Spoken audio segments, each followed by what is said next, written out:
takes him down to the white line. They battle for the lead in 3. Richardson on a design run. Touchdown! INDY. This is the Fan Morning Show with KB, JB, and Jeff. KB taking a little page out of your book, Mark Dykton, taking the day off today, a little 3-day weekend for KB. He's earned it. He's earned it. Not that you haven't. I've earned it. I think you just bunch yours together all at once. I think he's ducking because the Reds, we just heard Kurt Darling give an update and said the Reds haven't scored a run in 3 games. So he's like, I need to get the hell out of Dodge because I'm not going to make it through this baseball season with Mark at the helm. Yeah, I believe it's something crazy like they have like 3 1-0 losses for the first time in like 65 years, which is just nuts. Yeah. 3 straight. He's like, I need to get out of So I have to shoulder this burden all by myself is what you're saying, being the lone Reds fan in this room now. I mean... I think I have a new proposal. We've been talking about rule proposals and tweaks and all those things and the torpedo bats.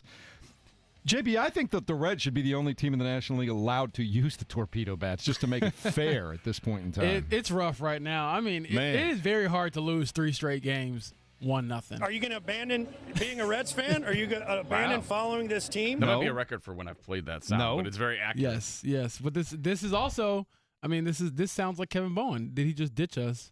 Because he couldn't handle the smoke. We just get the band back together. Now he's out of Dodge 24 hours later. I will say that Kevin asked for this day off a long time ago. So I will tell you that. Unless he was he knows something. Maybe he's one of those guys that claims to be a time traveler and is going to tell you everything that's going to happen already. Have you seen those guys on social media? I have. There's always the occasional, something happens in sports and, I tweeted this 3 months ago or whatever. And, I mean, we don't go look at the message that you had, but it's always funny to see that stuff. All right, so we're here for the Fan Morning Show with KB, JB, and Jeff. KB is off today. Mark Dykton in, so I'm sure he'll be chirping about the Cubs, who did not lose yesterday. I got that going for you. Well, they're off. They were off. Well, I'm just home opener at Wrigley today, though, so that's good. After sweeping a AAA team, you play who's in front of you. They're ready to go. We got a lot going on. The Final Four, of course, starts tomorrow night down in San Antonio. We'll talk about that a little bit. The Indiana Pacers continue to just keep it rolling. They've won 8 of their last 10. They will take on the Utah Jazz tonight over at the Fieldhouse. The Jazz have lost 7 games in a row. JB, just don't mess around. Just go take care of business because as much as the win was appreciated and I liked it, it was fun, and we had the Obi Toppin alley-oop from the bounce pass from Tyrese Halliburton, and that was all fun. Just don't play with your food tonight. Just go take care of business early, get it rolling, and get it out of here. Oh, absolutely. I mean, the Jazz aren't trying to win any games. That's very clear. You get to this point in the year, and everyone starts getting shut down. I remember a few years ago, it was similar with the Pacers in 2021-22 with Malcolm Brogdon. It's like, oh, man, you know what? I don't think that Achilles tendonitis he has is going to get better, at this point in the year. So there are certainly going to be some interesting lineups for a lot of teams down the stretch. But as we talked about before, this stretch of the season for the Pacers is a really good one for them in particular because they're playing a lot of teams that aren't really that good. They could get to the end of the season, and Cleveland might be resting some guys. So, take care of business. And I believe the magic number is still number 4, like 4 wins for the Pacers to clinch that number 4 seed. And just to give an update. The magic number, of course, that includes losses from other teams, too. So let's keep that rolling. Yeah. I would just want to mention here real quick, Pascal Siakam, last injury report that I saw, he's questionable with bursitis. Aaron Neesmith questionable as well with the right ankle soreness. And Benedict Mathurin is questionable with a left calf injury. He actually got upgraded from being out the last few games, so we'll see if he gives a go tonight. All right, we got a lot to talk about as far as the NBA playoff picture starting to round into form. And on the Western Conference, we talked about this just a little bit, but if we can talk about them for just a second. Like, the Golden State Warriors are not going to be an easy out for anybody in the Western Conference. I don't know they're going to win the Western Conference outright, but the addition of Jimmy Butler's done a lot of things. It's taken 3 of their young guys who were kind of in and out of the rotation a lot. They're getting regular minutes now. And because he puts so much pressure on defenses, even if he doesn't take shots, Steph has more room to roam. The other 3 have more room to roam. That's really revitalized that team at this point in time. I don't know how long he'll be happy there, but I would think he'd make it through the rest of this season. Yeah, I stayed up and watched the Lakers and Warriors last night. I actually love watching the Warriors because they play similar to the Pacers when it comes to passing, cutting, moving, everyone touching the ball. And I'll be the first to say they're not going to win the West. They're not winning a championship this year. That's just never going to happen with this team this season. But they are a fun team, and when you give Steph Curry any kind of help, a player of that caliber can do some special things. And so Again, my eyes are usually focused on the Pacers, but with no games last night really in the area outside of like the NIT championship, which was dramatic and crazy, by the way. We'll talk about that. Yeah. It's usually just, trying to catch up with the great ones. I never want to miss too many Steph Curry, LeBron James games. All right, James Boyd, Jeff Rickard with you this morning here on the Fan Morning Show. And we've got the Pacers, as we mentioned, on the home floor later on tonight. In the NFL, all the dates for OTAs and team activities and things like that have been released. It's pretty standard stuff. I think for the most part, the Colts will go late May into the first week and a half of June, if I'm not mistaken. Is that how that works? Yeah, I mean, I can pull dates up for you right now. I tweeted them out. I've got it too. And, it's not a huge deal. And I know some people are asking, like, hey, where's the rookie minicamp? And, where's the local pro day? And those things will be announced at a later date. But right now what we have is their first day of offseason workouts will begin April 21st. So in about, 2 weeks, basically, actually 2 weeks from today. My math is off. A little over 2 weeks from today. And then OTAs May 28th through the 30th, and then June 3rd through the 5th, and then mandatory minicamp June 10th through the 12th. So all that to say, this will be the first time really during this stretch that we'll be able to see the head-to-head competition of the quarterback battle and have Anthony Richardson and Daniel Jones share the field together publicly for the first time. Yeah, and there's a lot going on here. Like the rookies, you'll have a rookie minicamp a week, either the first or second weekend after the draft. Teams can do that. And then they can get incorporated into the rest of the things. They have these 3 phases now. The first phase, you go in there and you can basically do conditioning, stretching, lifting, things like that. Phase 2, you can start to do 7-on-7, 9-on-9, but only offense against offensive guys, right? That's the weird thing about that. How does that work? Just so you can't have full team activities, I guess? I guess you got to have some rules and regulations there, and then obviously the last phase is more of a traditional type of setting. But still no pads for any of it, right? Yeah, exactly. So, I mean, we'll make a big deal out of it because that's what we do. Yeah, but in all seriousness, I will not remember any of this stuff when we get to, like, training camp out there in Westfield. I'm looking forward to that. So there's a lot going on there. How excited? On a scale of 1 to 10. And, Mark, feel free to chime in on this, too. I know people are disappointed that we got 4 number 1 seeds in the NCAA tournament. I don't mind that. I don't mind that the teams that were supposed to be good took care of their business. That's okay with me because I want the 4 best teams, not always just the hottest teams.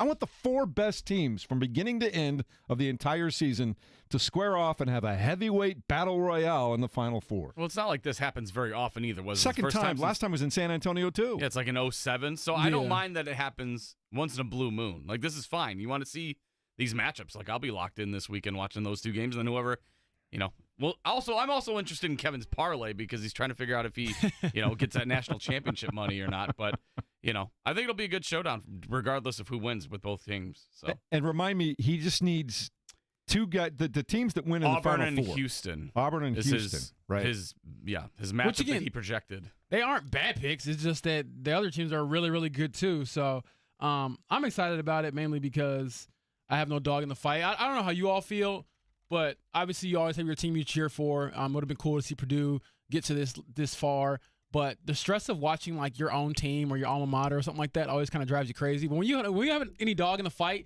I get to watch stress-free and just hope for a good game, and we'll see what happens. You were happy that Illinois got bounced. Thank God. You put me out of my misery to a certain extent, because I know how they played was just fool's gold. Like, it was very high, very low.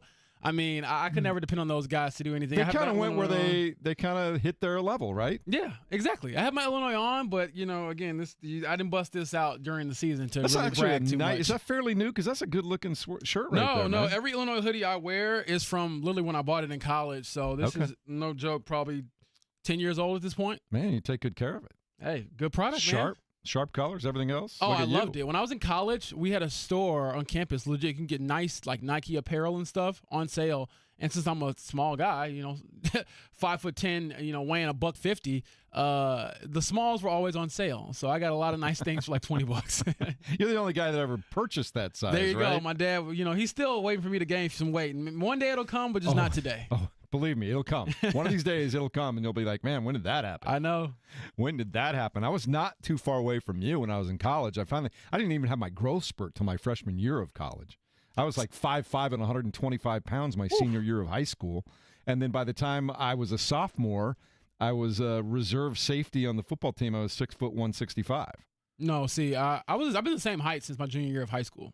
Okay. And I just stopped after that, which is fine. Average height of them.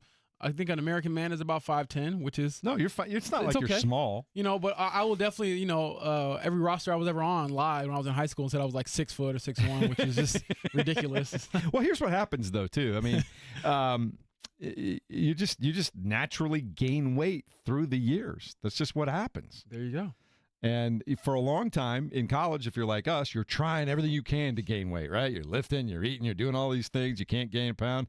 And then there comes a day, I don't know when that clock turns, Mark Dykton, and I'm looking at you, where all of a sudden you're trying to keep the pounds off. No, Mark is not big. He's not. You're not like heavy. My point is you've now reached that point where it's harder to keep it off, right? That's all. Yes. That's all. You guys go straight to the. I told you before, $3 will make you eat because you're like, well, you're not wasting these chicken nuggets and mac and cheese. Like I spend good money on this stuff. Like, this is true. When we're at Disney World and it's $15 for some mac and cheese, I'm like, you're eating every bite of this, or I'm going to have to. I respect that. When are you guys going to have James over for Dino Nuggets? James has an open invitation. He wants to come by. All right. By all means, come over. You can have the leftovers, James. I was spending most of the day cleaning up yesterday from the yard and everything. So, in all seriousness, how is all of that? And we hope those of you listening are doing better today than yesterday after the storms and the tornado and things like that. But how's your neck of the I drove woods? around Brownsburg a little bit. It is pretty bad. Northfield is really bad. That's where that warehouse was. They got ripped apart. And then there's Kids Planet, which is a fun center for kids. It's like a playground, like an indoor playground area.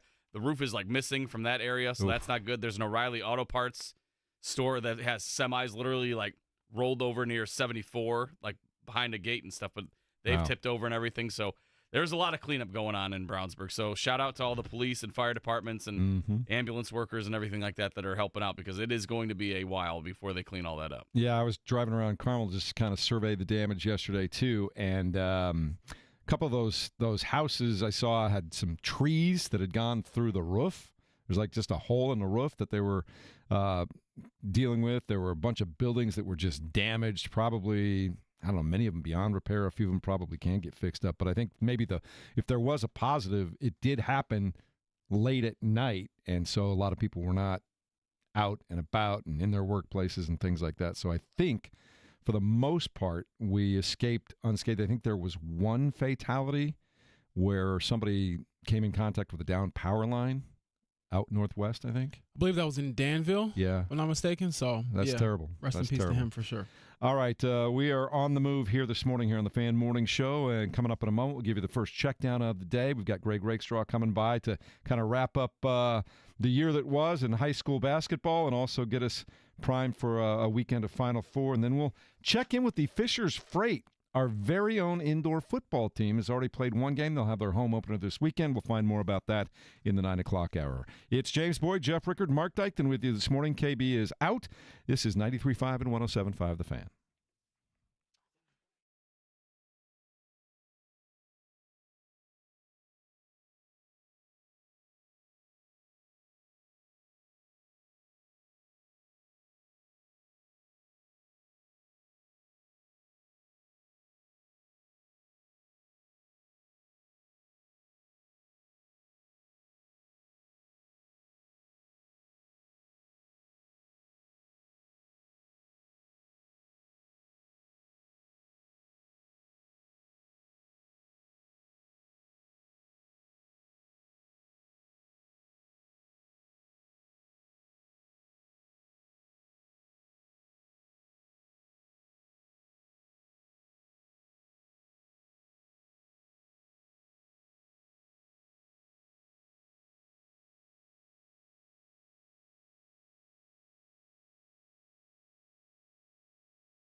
And 107.5 The Fan.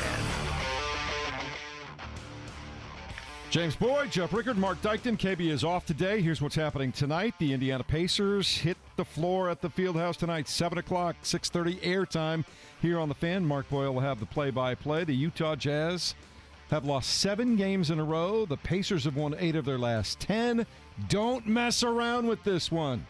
Yeah, I feel like the other night they did that to a certain degree with the Hornets, and then they pulled away at the end. And a win is a win, but you'd like to just go out there, knock them out pretty early and then get prepared for Denver on the road. They have a 3-game advantage over the Detroit Pistons. The Pistons will play in Toronto later on tonight. Milwaukee pulled it within 3 games. Whoa, what happened there? I don't know. I was going to say, Milwaukee last night got a win. They beat the Philadelphia 76ers on the road. Giannis Antetokounmpo did something, a stat line that's never happened before in the NBA. 35 points, 20 assists, 17 rebounds from the big guy. The assists, how about that? I mean, he should have got, 3 more just to kind of make it an even 35, 20, 20, but, who's complaining? You stayed up late to watch the Golden State Warriors and the Lakers. What time you actually get to bed last night? Went to bed about 1. Too late. Yeah, but I took a nap before that, so I feel pretty good. All right, Steph Curry had 37 points. He continues to roll in that one. And Golden State Warriors looking like, again, they're going to cause some problems, I think, in the postseason. I don't think they'll win it all, but I think they can cause problems. Nope, they'll win around and probably get bounced after that. So that's usually where I'm at with them. All right, Cincinnati Reds have not scored in 3 straight games. They lose for the 3rd time in a row, 1-0 this time to the Milwaukee Brewers. They just can't come up with it. You just pile it on all over the place over there, Mark Dykton. I have to do it. Just pile it on. I told you, a team kick a man while he's down. You have to. Yeah. Kevin gave me crap because the Cubs lost 2 games in Japan to the Dodgers. So It's true. Everybody loses to the Dodgers, right? Yeah, it's not uncommon territory. Indianapolis Indians split a doubleheader as they had to make up a rained-out game at the Iowa Cubs. They won the opener 7-6, lost the nightcap by a score of 6-1 last night. Those 2 teams will play again tonight over at Victory at 6:35. All right. It doesn't sound too bad. I need to get a beer bat. We might go out there this weekend. I know the weather's not looking too great, but the beer bats at Victory Field, delightful. That's always a good time, right? Always. Girls love Rowdy. Rowdy's a huge hit in the Dykton household. So, yeah. And they're playing the Cubs, so that's always good, too, to see who's coming up in the AAA team at some point. There you go. One other note in the NBA last night, kind of interesting. I don't know what it really means, but the Memphis Grizzlies knocked off the Miami Heat on the road 110-108. And 1 game after being admonished for doing the finger-pointing gun kind of salute, Ja Morant did it again last night.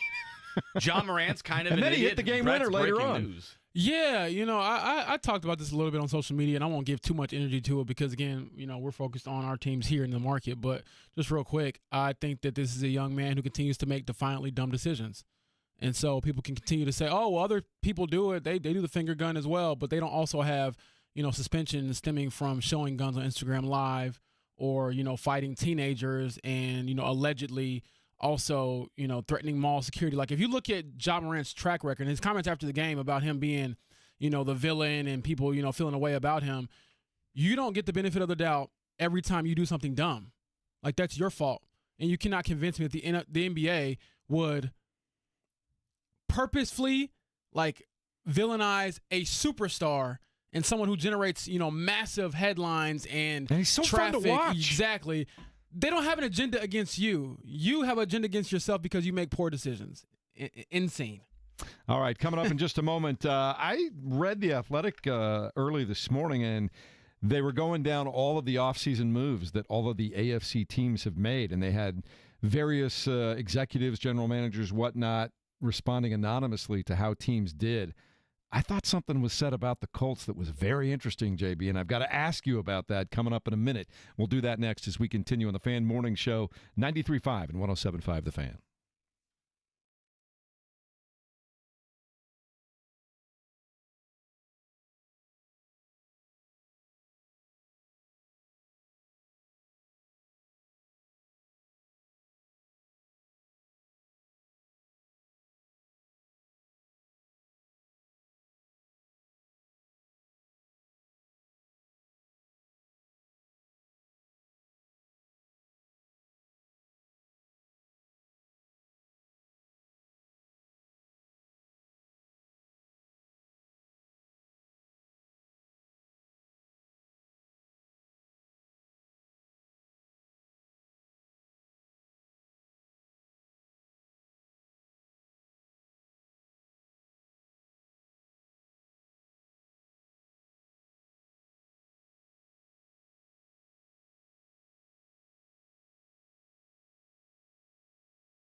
You're listening to the Fan Morning Show on Sports Radio 93.5 and 107.5 The Fan. I'm so old, JB. That was like end of high school, early college, somewhere around there. That's how old I am. Oh, I cannot relate. This is what I was playing in GarageBand or what is it? No, not GarageBand. Guitar Hero. Sorry. Guitar Hero. Yeah. Yeah. With Tony East. Pretty much, yeah. Me and Tony are about the same age, so yes, I was rocking out. I think you were out that day. We had Tony on, and he was discussing how he used to have Guitar Hero videos that he would post on YouTube. But he's officially retired, hasn't he? He deleted them all since. Yeah. He says he's retired and doesn't play it any longer. I think I'm going to go to tonight's game and bring this up to him. You need to. Yeah. That's how that goes. James Boyd in today. Kevin Bowen is off. I'm Jeff Rickard. Mark Dykton in today as well. 2 days in a row. Dykton, good job out of you, man. Thank you. Good job. I really need the weekend, though. I've worked really hard these last 2 shows. All right, we'll talk a little bit more about the Pacers. They'll be playing at home against the Utah Jazz a little bit later on in the show. But I want to talk about the Colts. And your publication, The Athletic, had a great piece today about how all of the AFC teams fared through free agency, at least to this point, and how their offseason moves have played out. And they were quoting anonymous executives, general managers from around the league on how teams did, whatnot. I will set the stage by saying the Colts added about $51 million to their roster. They lost about $49.5 million, so pretty much a push there, JB. But what was interesting here, everybody liked the additions of their defensive guys, no question about that. But one anonymous executive said, quote, Daniel Jones has a chance to be the next Sam Darnold, but I wonder if that would be good for everyone there. Does the GM, Chris Ballard, need Richardson to win the job? The watch is on for Daniel. And another one said Daniel Jones is going to be their guy. What do you make of that? These are football people. I think they have informed opinions to a certain degree, but at the same time, my pushback with Sam Darnold and the Daniel Jones comparison is that Sam Darnold did not start 70 games for his first franchise. Like, that's how long Daniel Jones played in New York. That's how many chances he got to kind of show if he was the guy, and he was not. Now, I'm not saying he couldn't be better here, but like full-blown redemption arc. Like, when they say Sam Darnold, I'm thinking, okay, Daniel Jones comes in, he balls out, and he gets $100 million after this. Is that going to happen? No. I don't see any version of this season happening where we see that type of performance from Daniel Jones. And if it does happen, I mean, good for the Colts for, eyeing it when no one else really saw it coming. But I do think that there is a world where Daniel Jones is the starter because he's the safer quarterback. He is, more accurate. He doesn't throw the ball very far. Those are from me to Mark to you. But he is more accurate. He's a safer passer. If he cannot turn the ball over, then perhaps he's more predictable than Anthony. And, also health-wise, if he's more available, that could be a factor as well to raising the floor of the team. But I thought one of the quotes in here about from one of the other execs was like it raises their floor, but not their ceiling, is a pretty accurate statement. Did I hear Chris Ballard in his comments earlier this week say that they had seen in Daniel Jones the ability to push the ball down the field a little bit more, and they thought that they could get that out of him? Well, he mentioned, if I'm quoting him, I believe mostly verbatim, if that's even a thing, going back in the memory bank here, but he did say, I believe that he can do it, but he's got to do more of it. Pushing the ball down the field, deep ball accuracy, and he said he believes those things are in him as a player. And Daniel Jones is 27. He's not, Joe Flacco coming in here where you just know this is who he is, this is who he's been. So perhaps he could still improve. But, I mean, either quarterback that you start, they're just drastically flawed, in my opinion, so far in their careers. Where Anthony, it's the up and down nature of his throwing ability. It's the ability to make, every single pass in any scenario, but also not make every simple pass in the simple scenarios. And then with Daniel Jones, it's the ability to use your legs to sort of, make the math in your favor on offense when you have an extra blocker, because you can have a quarterback who runs.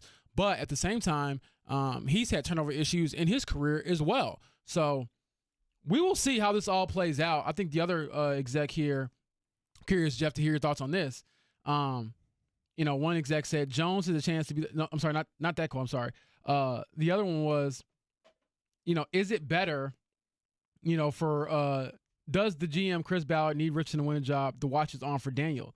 Like, And he was asked that question. Do you think the best case scenario is for Anthony to win the job?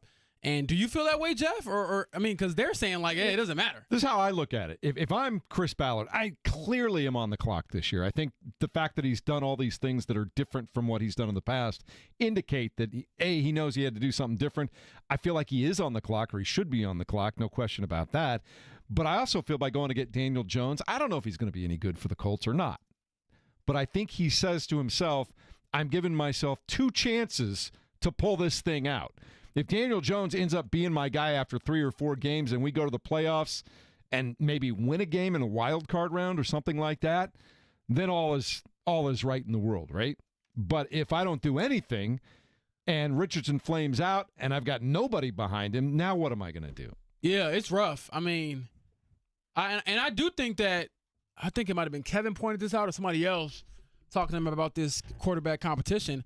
It's not necessarily one that's going to end as soon as week 1 starts. It's going to be a perpetual thing. Like the moment Daniel Jones or Anthony Richardson has a bad game, which it will happen because, even the great quarterbacks have bad games. It's a long season. It's a tough league. But let's say week 1, you come out and you lose because we know the Colts are allergic to winning in week 1.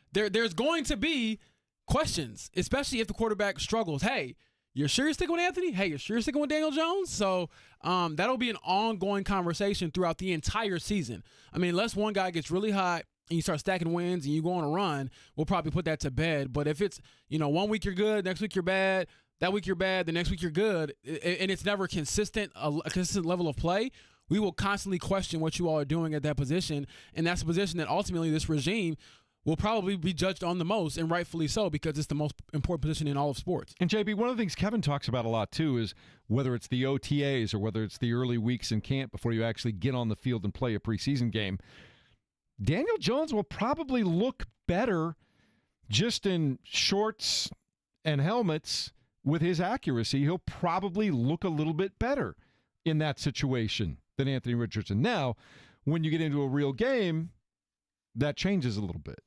Absolutely. And I want to see what it looks like when we do have more of like those live reps. And I know you can only get or imitate so much of that when you're facing your own team. So I think the joint practices this year will be huge. Do we know who they're going to have joint practices Not with yet. Not yet. But they are planning on doing that, right? Yeah. Spokespeople around the franchise, they will certainly have those, which, again, that isn't bucking from any trend they've had in the past. They've always had these under Chris Ballard, just not during the COVID year.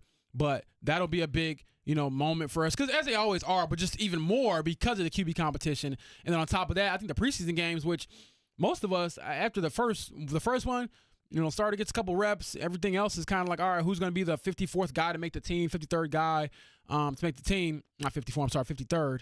But this year, I think we could see, that second preseason game be pretty enticing as well, because you want to see more reps from these guys. And it wouldn't surprise me if they drug it out throughout the entire preseason before making an announcement. Well, it sounds crazy, but it's true. We have even seen in recent years where those 2 days of joint practices almost are taken more seriously by the teams than the actual preseason game itself, say on Saturday night of that week. Yeah. We've had coaches talk about this. I think even Shane Steichen mentioned it last year that they enjoy the joint practices more because you get to manipulate the scenarios a lot more. Like, you can't force a 3rd and 8 from the 12-yard line in a preseason game. It kind of has to happen organically, whereas when you're in joint practices, you can do, a bunch of red zone drills. You can do, full length of the field drives. You can do specific situations. Yeah, exactly. Whatever you want to do. And I think those things will be huge to kind of see where everyone is at. So, again, I think the message they're sending to Anthony is that you have to go out here and win it. We're not going to give you anything,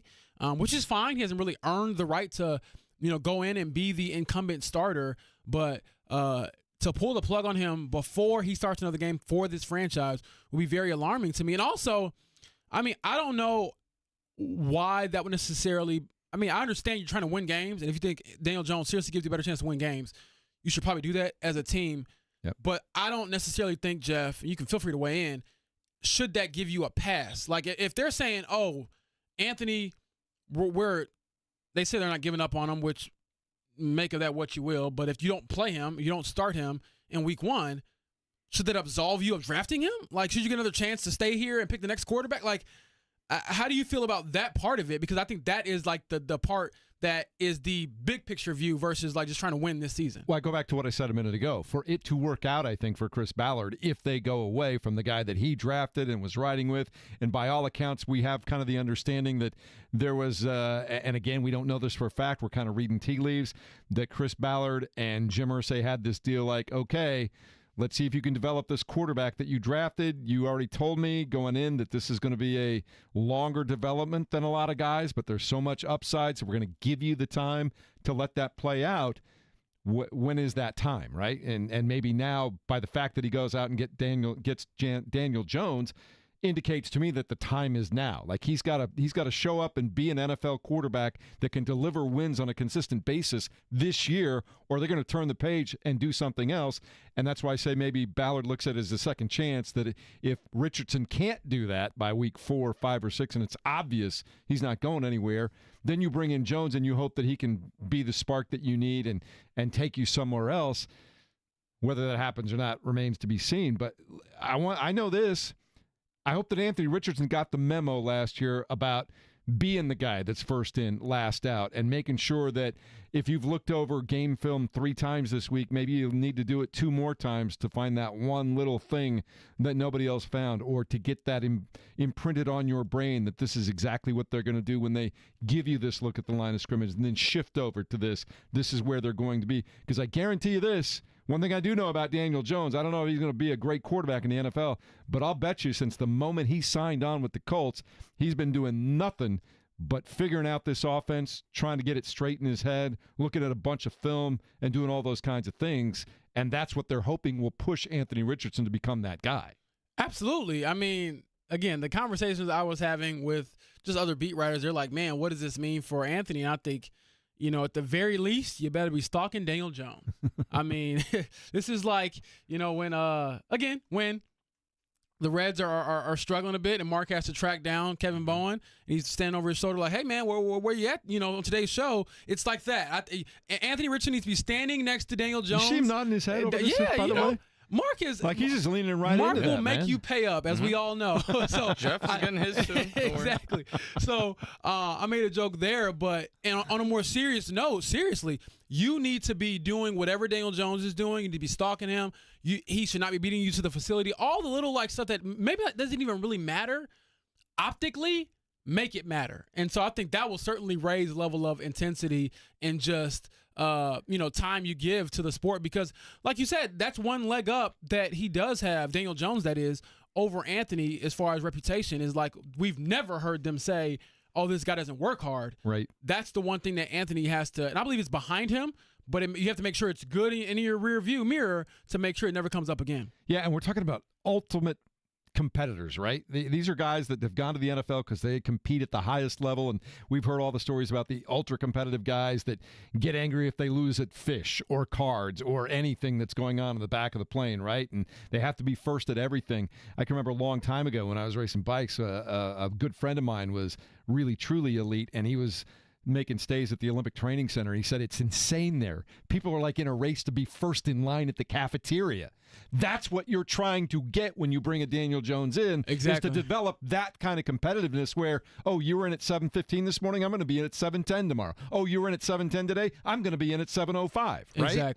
Exactly. So I'm excited to see how it shakes out, because the one thing that Chris Ballard really and vehemently pushed back on was like, this narrative that, because Anthony had some ups and downs last year and they had to bench him, and he obviously, we all know what happened during the tap out. He said he is a competitor. He was like, he was adamant and pretty angry about that. He's like, look, this dude competes his butt off. Don't forget just how much he gives to the game. And I do think Anthony is a fierce competitor. It's just that now it all has to come together in a short amount of time. And I'm also curious to know just how you are doing with an offseason where you're not training for the 40-yard dash like you were 2 years ago, and then last year where you weren't throwing for months at a time because of your shoulder. You have a more normal NFL offseason to just work on the mechanics, work on the biometric stuff down there in Florida with Chris Hess, who we know has been instrumental to Josh Allen's development. I'm curious to hear what Anthony says about that whenever we get a chance to talk to him next. How is it working with him, seeing Josh Allen up close, trying to mirror some of the things he's done in his career, and what that could mean for a pivotal year 3.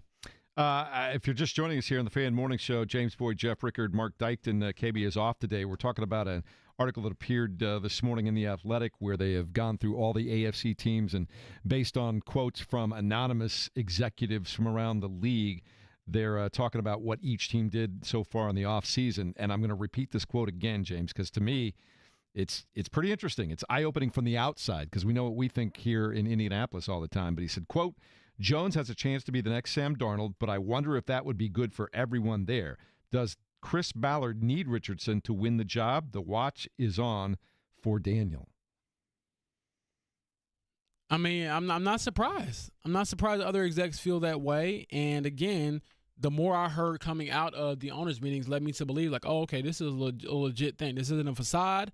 And maybe the money kind of showed that with the 1 year, $14 million that Daniel Jones signed for. I believe it can max out at $17 million depending on what type of escalators he hits during the season. But, yeah, all of it just makes me more thirsty for the real competition and the actual head-to-head. And the first time we see those two on the field is how they interact and things like that because, as Chris Ballard said, you know, they're not the best friends. Like, you know, we get along great on the show. I consider us a family, but I don't think that Daniel Jones and Anthony Richardson will be like best buds by any means because, you know, this guy is coming to take my job. And you have to kind of respect, you know, each other, but there will certainly not be a lot of kumbaya. JB, here's the other thing that I thought was interesting that I wanted you to talk about, too. Another executive said, I think corner is still a big-time need for the Colts. Jalen Jones played okay last year. You have Juju Brents, who missed all of last year. Kenny Moore is 30 now. At this point, upgrading the pass rush might help their secondary as much as anything would. Where are you at? You try to get one more corner that's going to be in the rotation right now, or do you think a truly significant edge rusher is going to help that secondary, or is it both? I would say I would lean more towards the secondary again in the draft. Like I would draft another cornerback fairly high, probably on day one or day two, to come in and compete for the starting job. I do like Jalen Jones. I think he's taken a very good step forward for this franchise. He's kind of been reliable, whereas Juju Brents has, unlike that exec said, he did not miss all of last year. Fun fact, he got hurt, I believe, in the first game and then came back for maybe the last game of the season. So he did appear in a couple of games, but more or less missed the majority of the season. I would lean more towards that because it's to me a more dire need and just create more competition. You know, when it comes to Jalen Jones, Sam Womack, even Juju Brents, if you bring in a rookie as well to compete for that role, it gives you more depth, number one. And two, I think it solidifies a real competition for that spot and hopefully brings the best out of whoever wins it.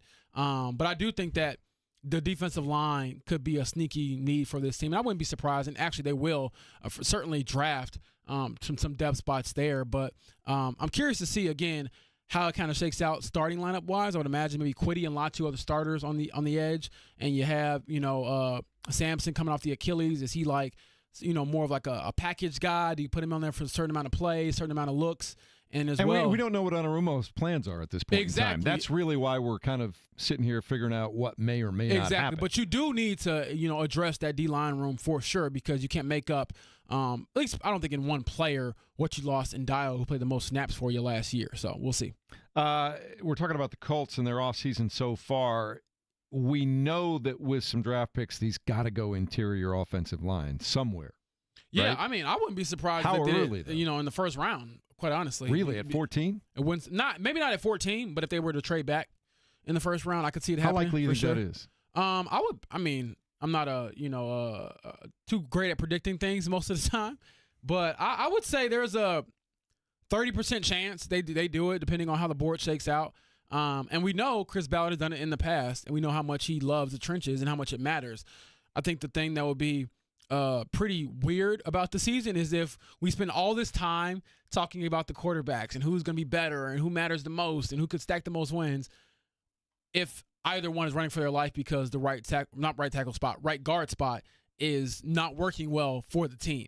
And so the easiest way to the quarterback, I'm not a genius, but I would think it's inside. Right through, one of the gaps right at the middle. So you have to address that. And right now, it doesn't sound like they have a plan. I'm sure they do, but they haven't shared it publicly as to what it is. Matt Gonzalez. Can't believe that. They should be calling Mark Dykman and saying, hey, here's what we're thinking about That's doing. fine. I don't know if Mark wants to take those calls. No, they don't call him because they know he'll immediately share that information with his Chicago Bears people. I don't know. But Bears don't need their help.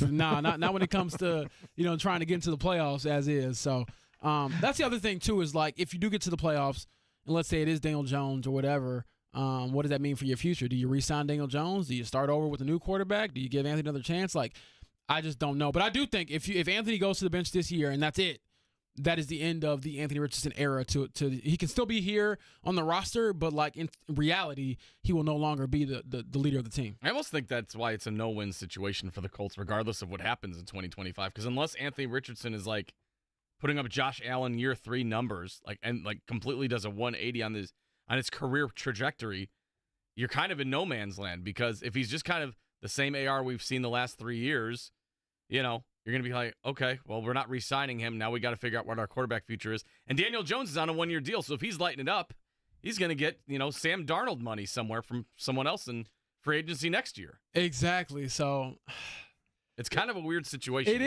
is. And I mean, you can look at so many different turns throughout this Anthony Richardson era. Like if he never gets hurt, if you don't start him right away, like could it look differently? But you can't go back in time. You have to kind of play the card you've sort of dealt yourself at this point. All right, we'll talk more about Colts a little bit later on in the next hour. But right now, we got the Indiana Pacers at home tonight. They'll be taking on the Utah Jazz. Again, I said this earlier. I'll repeat the phrase again. Don't play with your food. You got a Utah Jazz team that's lost 7 games in a row. You've won 8 of your last 10. You're rolling. You did bring up during the check down a couple of injury questions for the Pacers that they've kind of been bouncing around with these guys game to game for a while now, and we'll talk about that in a minute. But they've got a 3-game advantage right now over both Milwaukee and Detroit. Milwaukee obviously has the head-to-head over the Pacers. Pacers have the head-to-head over Detroit. And if you thought Milwaukee was just going to quietly go away into that good night because Dame Lillard is out with the blood clot, Giannis Antetokounmpo's got something to say to you because what he did last night, he's decided that he just has to carry this team, and he did.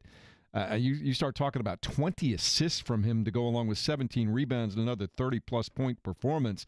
That's a guy, one of the few in the NBA, that is capable of just putting a team on his back and saying, here we go. Yeah, I've been pretty spoiled in my era of basketball. I know my dad will always say, the 80s, 90s, and 70s were better because that's his era.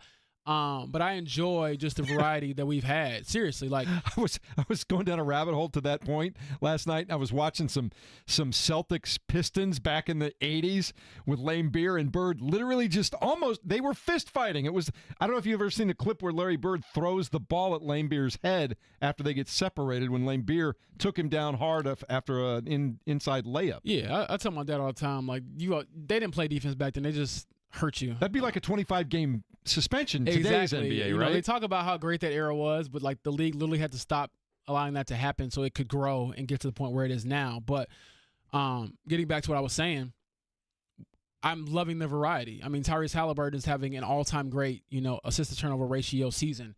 Never seen anything like it. Mm-hmm. Giannis, never seen anything like him. I mean, he is putting up Shaq numbers, but obviously he's not built like Shaq. He plays a totally different game, but it's just as dominant. I'm enjoying seeing Steph and LeBron do their thing in the latter stages of their career as well. So it's fun. I mean, even the Pistons, I know they're not loved here, but I love that the hate is back between the two teams, and that's like a real rivalry feeling again because they're playing good basketball. So I'm enjoying the era. I'm certainly enjoying the shows that I'm seeing, and it'll continue tonight for the Pacers where Tyrese Halliburton, I'm sure, is not interested in giving the Utah Jazz any confidence or any wins, and their fan base might not even want any wins at this point in the season for seeding purposes in the lottery. But for the playoff seeding, it's a big one again for the Pacers, as are the rest of these games. And JB, you talk about these performances we see almost on a nightly basis now. We saw the 61-point triple-double from Jokic. I didn't even mention Nikola Jokic. I mean, my goodness. Right, but then we saw what Giannis did last night. We had the 52 points from Steph and 37 last night. Somebody's doing something like this every night, and to kind of combine the two things that you and I were talking about, you give the greatest athletes and offensive basketball players in the world space, which is what they have now, as opposed to back in the 80s and 90s where space was earned. Right? We can agree back then space was earned, right? Now you get that space, and look what these guys are able to do. Almost every night we see something like this now. Oh, absolutely. My only thing is that I hate, and when my era does it, the older era does it, it's like, oh, this guy couldn't play in this era, and it's like, are you kidding me? They would have adapted back then, don't you think? Exactly. I'm like, if you drop Michael Jordan in this era, are you kidding me? You drop Reggie Miller in this era, like when you just jack up threes. Well, you hear the old head saying, if you gave the space, we were talking about how you're allowed to play in space now, and you can't just body up on a guy and all that. Hand check and grab. Like John Stockton used to grab guys, not just their jersey. Like the hand check, you would grab their hip side and all their that. side, right? You give Jordan free run, and there are people that played in his era. They're like, he'd average 40 points a night. I'll push back on that. It's a lot of points. I don't think he's averaging 40. We averaged almost 35 as it was. He ain't averaging 40. I'm sorry. That's just. I mean, because you have to think. Okay, if I have an off night of 26, I have to come back and have like 55 the next night. Like that's not. I'm sorry. But I think he could have done that anytime he felt like doing it back then. I love you, MJ. No, you're not averaging 40 in any era. You know, that's just not going to happen. But he was a great player. Would have been great in any era. Would have been the GOAT probably in any era as well. I know people might not believe it, but I do think that MJ is the best player ever. Just because it's hard to argue with that resume. But for our purposes, I mean, the modern ain't bad. I'm enjoying these Pacers, man. Like I don't know how many times I've seen. Watch, though? I mean, Obi Toppin, you know, he would have been a great in-game dunker in any era, considering the amount of just runway he gets. And I'm excited to see. I always wonder, you know, can you script some of this stuff? I don't think you can. Like I watched that play back the other night when Obi was running pass and I mean, we might take it for granted. That's just recognizing the moment as it happens by Halliburton saying, I can do this and make this happen because this is what's in front of me. But Tyrese with the coordination of your backpedaling, at a pretty good pace, bounce it and then spin it so it goes forward towards the rim. Like that's not an easy pass. So again, great era of basketball. Fun era of basketball. And I think, with the Pacers, just looking back from where they've gone since I moved to Indianapolis, but they've made the trade for Tyrese Halliburton until now, you're probably a week and a half away from potentially, hosting, the first round and having home court advantage. It's exciting stuff, man. Gamers Files will be buzzing here pretty soon. All right, coming up in just a moment, I want to talk a little bit, too, about with NIL about to change because that House versus NCAA judgment is coming maybe as soon as Monday on the day of the national championship. Wouldn't that be something? We are in a free-for-all right now. And it's the wild, wild west. Anything goes. There's no limits on how much you can pay a guy, how many guys you can pay, how many sports you can fund if you want to put some of your resources into women's basketball, whatever it happens to be. This could be a really interesting 72 hours, JB. We'll talk about that next as we continue on the Fan Morning Show, 93.5, 107.5 The Fan.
You're listening to the Fan Morning Show on 93.5 and 107.5 The Fan.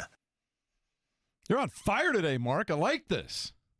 Thank you. You always are, though. That's good. I love public enemy. KB is out today. JB, Jeff, Mark Dykton in, and one of my favorite people joining us now on the Payless Liquors hotline as we continue the Fan Morning Show. Did a great job as always. He's as good as it gets on the 4A television broadcast and had a couple of broadcasts last weekend in the state high school basketball championships for the boys. Greg Rakestraw joins us now. Good morning, my friend. How are you? Good morning, fellas. Good to be with you as always. Always good to talk to you. Wow. Surprised that Jeffersonville was able to pull, I guess, an upset over Fishers last week to kind of finish off high school basketball? Yeah, you can certainly refer to that as an upset. You know, I thought Jeffersonville would be competitive with them because I thought outside of Fishers, they were one of the two best teams that had a chance to kind of hang with Fishers during the season. LN was the other, the team they beat to get to that point. I thought Jeffersonville did a lot of things right. I also thought that Fishers picked a bad night to have a bad night shooting the basketball. For a lot of teams, 7 of 22 from three-point range is not a bad night for that Fishers group. It is, because they average well above 40% from three-point range all season. But again, credit to Jeffersonville. Their star player was a star in Trey Singleton. Their role players played great, like Sean Boyd, making 3 threes and scoring 11 points. It was just a phenomenal game to cap off what was the most competitive day of state finals in the class basketball era dating back to 1998. Wow. Break, I want to say I had a great time. I went to the morning session, and I was in the Clinton Prairie section, so I became a default Clinton Prairie fan as I sat next to some moms and dads, and it was so much fun. And, I mean, every game was close throughout the day, so I actually went in person to the first two, streamed the other one, so I heard you late Saturday night and enjoyed the broadcast. But I did not know going into this game that Sharon Wilkerson, I knew that he had won the state championship with Jefferson as a player, but I know his backstory, being stripped of the Mr. Basketball title and kind of going through some things as a young man and then coming back and having a full circle moment and winning as a coach. So can you maybe explain some of that, and also just the gratitude he displayed after winning as a coach and just the tears he had as well? I think the person that is hardest on Sharon Wilkerson for any sort of missteps that he had at the tail end of his high school basketball career during his days at Indiana University is Sharon Wilkerson. And so I tried to, frankly, avoid talking about that kind of during the broadcast itself. So I wanted to make it about this team. I wanted to make it about him being a star player. And as I look back at the things that happened, I think most of it was just the typical stuff that any of us between the ages of 18 and 22 would go through. His was just in such a spotlight because he had such a stage at which to compete. I mean, we all made mistakes. I don't think his were any of the terrible variety. It was just the stuff that young kids will and can do when maybe given a little too much attention. And so, yes, was Mr. Basketball, had an issue during the first game down in Kentucky, did not play in game number 2, was officially stripped of the Mr. Basketball title, which, again, I don't put much of any stock in. If you ask me who Mr. Basketball in 1993 was, which was going to be Sharon Wilkerson. Played at Indiana University, not the first, not the last guys to kind of get sideways with Bob Knight. Finished his playing days at Rio Grande at the NAI level over in Ohio. Played professionally for a while, and then had been at various different stops as a high school coach, but frankly had not been one where he was in a truly advantageous situation. He coached at places like Heron, which doesn't have a gym, and Madison Shaw, which has an enrollment of about 100, and Logansport, which has historically struggled over the course of the last, quarter century or so. And so when the folks in Jeffersonville saw this group, was kind of, forming and knew what the talent they had kind of coming up, 3 years ago when the job opens, they're like, all right, let's bring Sharon back. And it was just a case of the perfect timing, the perfect marriage. And I am so happy for him that Saturday's game ended in the fashion in which it did. Greg Rakestraw joining us on the Payless Liquors hotline. Greg, one of the things I wanted to talk to you about today, transfer portal. As we sit here today, we still have, maybe 72 hours left of the wild, wild west. What does that mean for Indiana, Purdue right now? Where are we at there? We're going to see who exactly has the biggest budget. Basically, everyone is entering the portal because they're trying to get theirs. And I don't say that with any sort of negative connotation.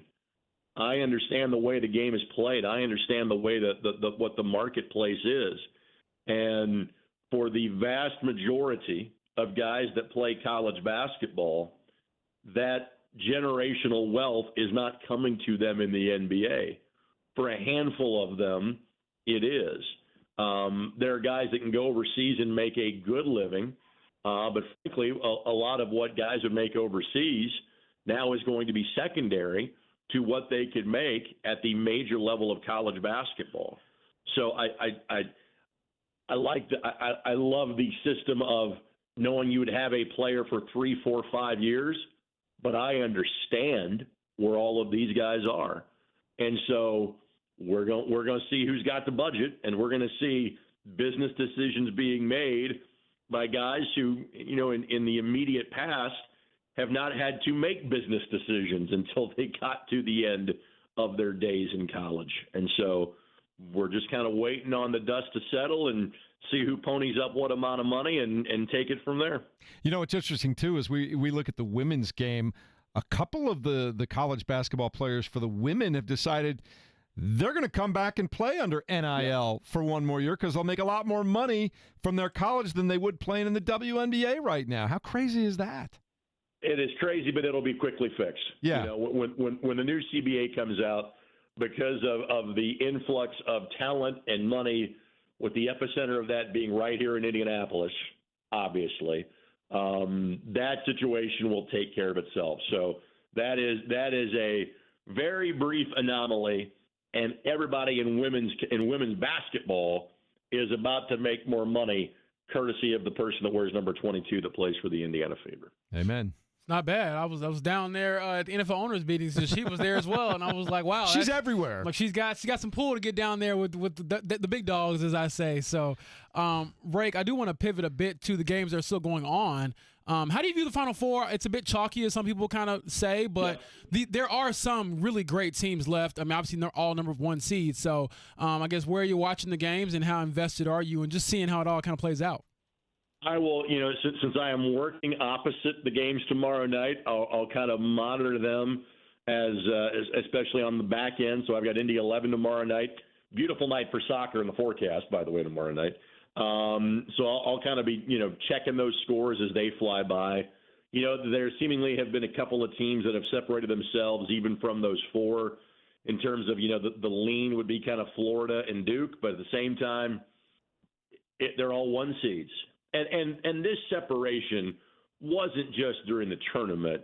If you kind of follow the bracketology, there wasn't exactly a lot of discussion as to who the 1 seeds were going to be going into the tournament.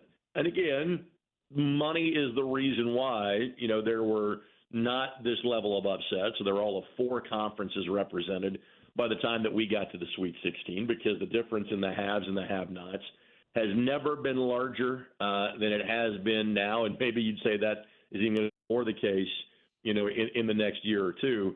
But yes, these are 4 outstanding college basketball teams that are still left playing. And I don't think there is, when you have all 1s, clearly there's not going to be any sort of upsets.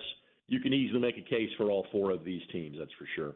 Greg Rakestraw joining us on the Payless Liquors hotline. Before we let you get out of here, our favorite baseball team, the Reds, have struggled. As a matter of fact, Scotty just told us they are the 2nd team in the live ball era now, from 1920 to the present, to suffer 3 straight 1-0 shutouts. The other was the 1960 Phillies. Greg, I'm proposing a new rule tweak with the torpedo bats that the Reds might be the only team allowed to use them in the National League this year. Thoughts? I think that's fair. I mean, I've scored as many runs as the Reds have in their last 3 games. Was there on opening day 8 days ago and saw a lead in the top of the 9th vanish. You try not to overreact to things this early in the season, but clearly things are not good And in typical, Reds fashion, you finally get good pitching, and then your hitting kind of goes away. So, 2-5 to start the year. No bueno. Don't look now, but here come the Red Legs. There we go again with Mark Dykton. Always good to talk to you, Rake. Have fun at the soccer game tomorrow night. Indy 11 play when, who, where? So North Carolina is tomorrow night's opponent. That is a 7 o'clock kickoff. It is unofficially bring your own poncho night because a day full of rain is best experienced outdoors at Michael A. Carroll Track and Soccer Stadium. Tickets available now, Indy11.com. All right. Thanks, buddy. We'll talk to you soon. See you guys. And JB, thanks for the kind tweet last Saturday. Much appreciated. Anytime. I saw that, man. You did you get paid for that, or what was going on there? No. It was actually the first time, because usually I try to go in person, experience it. Right. But because I had to pack and get ready for the owners' trips like the next day, flying out, I was like, you know what? The responsibility in me is telling me I probably shouldn't go in person. So I bought, the stream. It was only like $15 or something like that. I know people complain about it, but $15 to watch, 2 state championship games isn't a bad deal to me. I believe it might have been 20 for 2 games. Plus, you love the organization the money's going to. Exactly. So yeah. I put it up on, the TV, was packing my clothes, and I didn't do much packing because the game was so good. And he's terrific. Yeah, it was awesome. And then, like I said, Rake is the best. Rich Nye I saw on the broadcast as well. He was awesome. One of my great friends, Alexa Ross, did a lot of the broadcast for the earlier games. So seeing some of my friends have their moments as well as the kids was cool too. Very cool. And you want to hang out with Rakestraw? We're giving away our final 4-pack of tickets for the Indy 11 game with the pop quiz today. Yeah. Fast finger? Oh, pop quiz later on. I like that. For Freebie Friday, man. And write this down because we're going through this transition of phone systems. And temporarily, our regular phone number is not available. Don't know why. I don't know how that works out. I didn't ask a lot of questions. We are going to get the 239-1070 back at some point in the near future. But for right now, the temporary phone number for the fan is 317-972-3005. 317-972-3005. Later today, we'll have the weekly pop quiz, and the winner will go see the, 4-pack to go see the Indy 11. Indy 11, North Carolina. Yeah, like tomorrow. That. You ever been to an Indy 11 game? I have not. But the Colts do share, the facility with them out in Westfield. So I often see a lot of them in the summer months. And their music is like, their training room was like right next to our workroom. So there's always a bunch of music banging while you're trying to get, hit deadline, which I don't mind. It kind of gets the juices flowing a little bit. It reminds you that you got to share, every now and then, which is good. Well, you talk about share. When you go in there for training camp, we're actually in the Indy 11 headquarters. There's a media room they set up within the Indy 11 headquarters there. And that's what I mean. So you're in like this. We're in their space.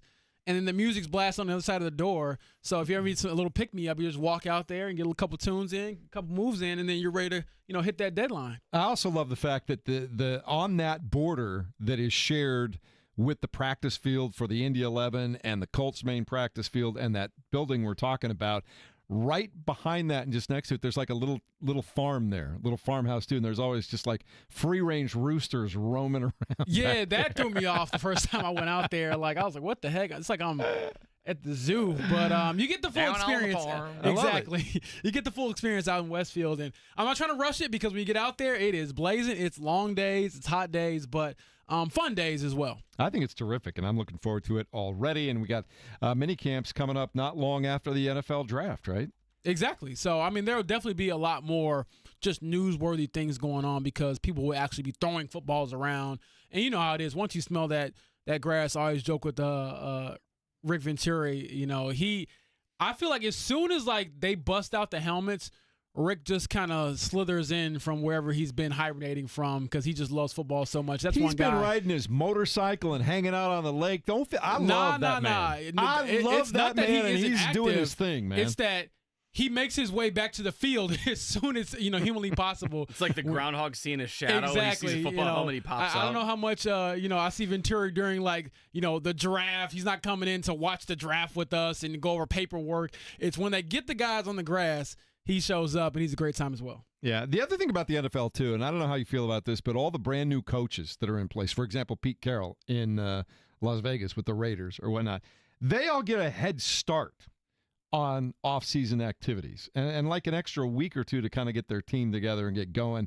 I know they're new coaches, and you want to help them get up to speed, but I'm not a big fan of that. Yeah, I mean, I don't blame you for that. It's whatever. I get that. As far as the Indianapolis Colts are concerned, just a reminder as they get ready for the NFL draft. As we sit here today, it's straight up one pick in every round for the 7 rounds. Yeah, I wouldn't, bank on it being that way, but it certainly will be that way going into the draft, and we'll see if they pick up some more. I would expect them to probably pick up some more on day 3 because that's when they torture me, when I want to leave and I want to be done. Because it's all about us, right? Yeah, exactly, and that's when I see KB the most. I'll see him. Oh my gosh, this time next week I will see Kevin Bowen. In my dreams, I feel like, because it'll be here for the morning show and then at the facility all day for the draft. So it's a good thing we like each other, because if we didn't, my goodness, it would not be fun. Yeah, we're getting down to it, which also means, and I was thinking about this the other day, I was looking at all these dates and then I thought, oh, wow, April 15th is coming up. I got to get my taxes done, too. Oh, you haven't done your taxes? I am count that as a win for James Boyd, the adult in the room. Taxes are done, baby. Well, and I owed a lot because I need. So if any of y'all, have some kids I can claim, for about 2 weeks, holla at your boy. No, this is the kind of thing that drives my wife nuts, because she is very meticulous and she saves receipts. She organizes everything and she goes through all of it line by line, and then she has a friend she sends it off to, and they get it filed for us. So I shouldn't complain too much because I'm largely left out of the process. I think because she doesn't trust me. Oh, I have so many forms. But hey, I guess that means you're doing some things right. My wife does ours, and I don't. I just know we got, like you, with dang. So what y'all say? I gotta get a wife. I gotta get a wife. There's a lot of money getting pushed to the other side of the table for the federal government. That's all I know. Yeah. She's doing it this weekend. She's like, I need your W-2. I'm like, take it. I'll go to the park with the kids. Wasn't KB's wife? Doesn't she do that for a living? Isn't she an accountant or something like that? I need to give her a call. CPA? I don't know. I know she. I know, like me, she seems to be the successful one in the relationship. My wife is clearly the successful one in our relationship. No, Kevin's great. Look, you're the one. She's the successful one in the family. Kevin, you've done nothing. With your life. We're all supposed to pump up our significant others, are we not? Yeah, but Maddie's not your wife. Yeah, but what did Kevin do? So it's okay. I get this straight. It's okay for you to fire strays all day, every day, but anybody else does it, and we got a problem. He kept it in the realm of sports. So yeah, yes. Yeah, we love KB. We hope he gets back soon. What? Where did that come from? Whoa. That was random. That was you. I want to probe you. Oh, goodness. When was that from? That was years ago, my friend. So somebody said earlier, it's like, Jeff's taking shots this morning. I'm like, Jeff, I've got a lot in the cannon here from years ago. I'm just trying to keep up. Tread taking lightly, shots. my friend. JB, you're probably picking up on this. I'm just trying to keep up. I know. But, hey, it's a rite of passage, I guess, on the show. And it's a fun Friday, so we got to have a few jabs thrown in there. I'm ready for a big one. Here's the thing, you laugh now, but anything you say will be taken out of context will be and used against me in a court of law. Yeah. I'm ready for it. I mean, I grew up in a family where all we did was trash talk and make fun of each other, and so you got to have thick skin at this point. And if you can't dish it, you shouldn't dish it if you can't take it. All right, let's check it down and see what's happening in the world of sports right here, right now. The Morning Checkdown on 93.5 and 107.5 The Fan. I love the fact that you've kept those in the system for years. No one is safe. I've got receipts on everybody. Do you ever delete anything from your files? Stuff I don't want, but stuff I want to keep, just, again, receipts. Old hosts, current hosts. Mark knows where the bodies are buried. I know where all the bodies are buried. He buried most of them. What are you talking about? Mm-hmm.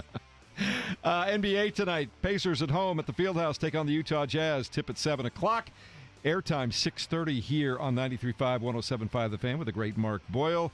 Jazz enter the game on a 7-game losing streak. The Pacers have won 8 out of 10, 2 in a row, and they have a 3-game lead over both the Milwaukee Bucks and the Detroit Pistons in the Eastern Conference for that 4th playoff spot, which is crucial because top 4 seeds get home court advantage in the first round. Exactly. Another big game for the standings. Keep in mind, though, that right now Pascal Siakam is questionable with bursitis. Aaron Nesmith's questionable with the right ankle, and Benedict Mathurin is questionable with a left calf. If you're keeping score at home, the Detroit Pistons will be on the road to take on the Raptors tonight. Last night, the Bucks defeated the Philadelphia 76ers on the road, 126-113. Giannis Antetokounmpo, I think it's fair to say, and this is overused, but he went off last night, right? Oh, yeah, absolutely. I mean, he had a historic game, something we have never seen before. What was it, like 30, 20, and 15. 35 points, 17 rebounds, and 20 assists. Yeah, never seen a stat line like that. Only 2 turnovers. So, again, a remarkable performance for a team that, the Pacers could see in the playoffs. But right now, it's just about seeing who's in front of you tonight and handling your business. And for the love of it, please don't, play around with your food. JB, one other game of note last night. You stayed up to watch this thing. The Golden State Warriors over the Lakers, 123-116. And I will point out, I had my first really good night's sleep in probably 2 weeks last night. I was out. And I was happy. But you were up watching this basketball game. What'd you learn? I mean, obviously, it's that the 2 great ones, LeBron and Steph, are still going, still great. And also, shout out to the NIT championship over at Butler as well. Chattanooga, I believe, won their first NIT championship in dramatic fashion. UC Irvine misses the layup at the end.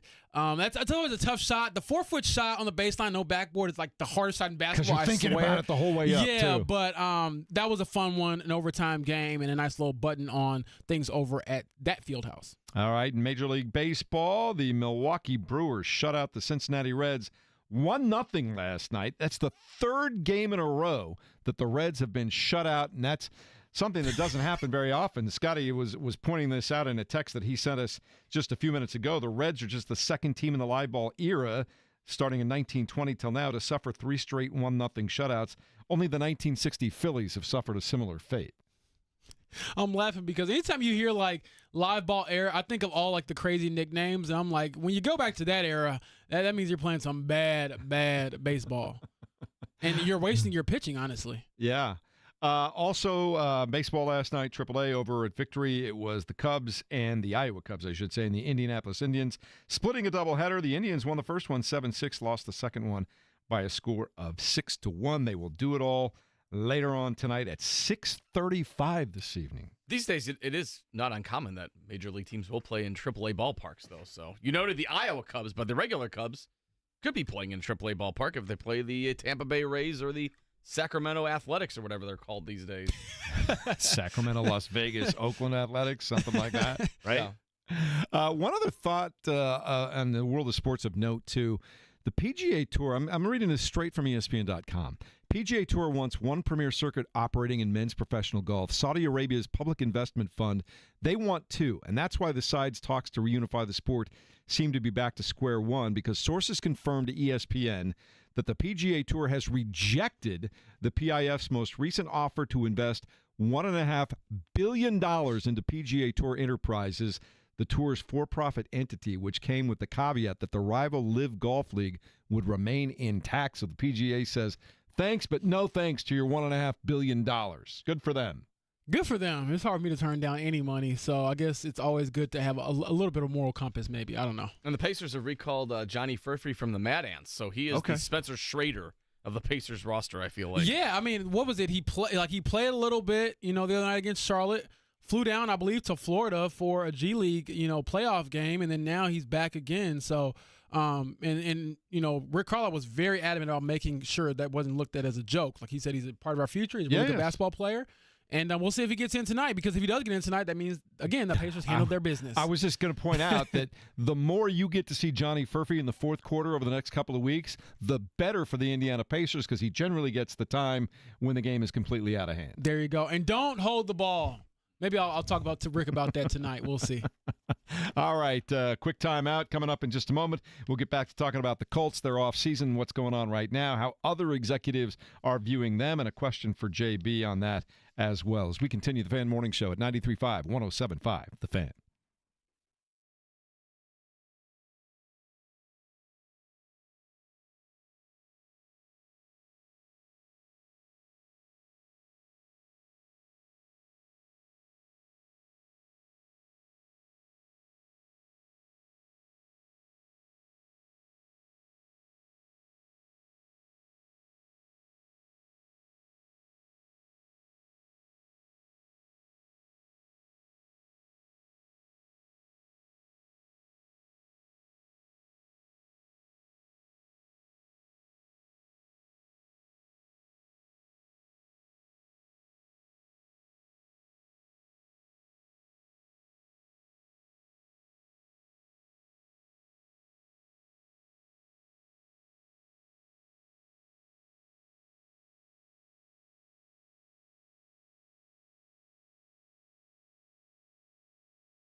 You're listening to the Fan Morning Show on Sports Radio 93.5 and 107.5 The Fan.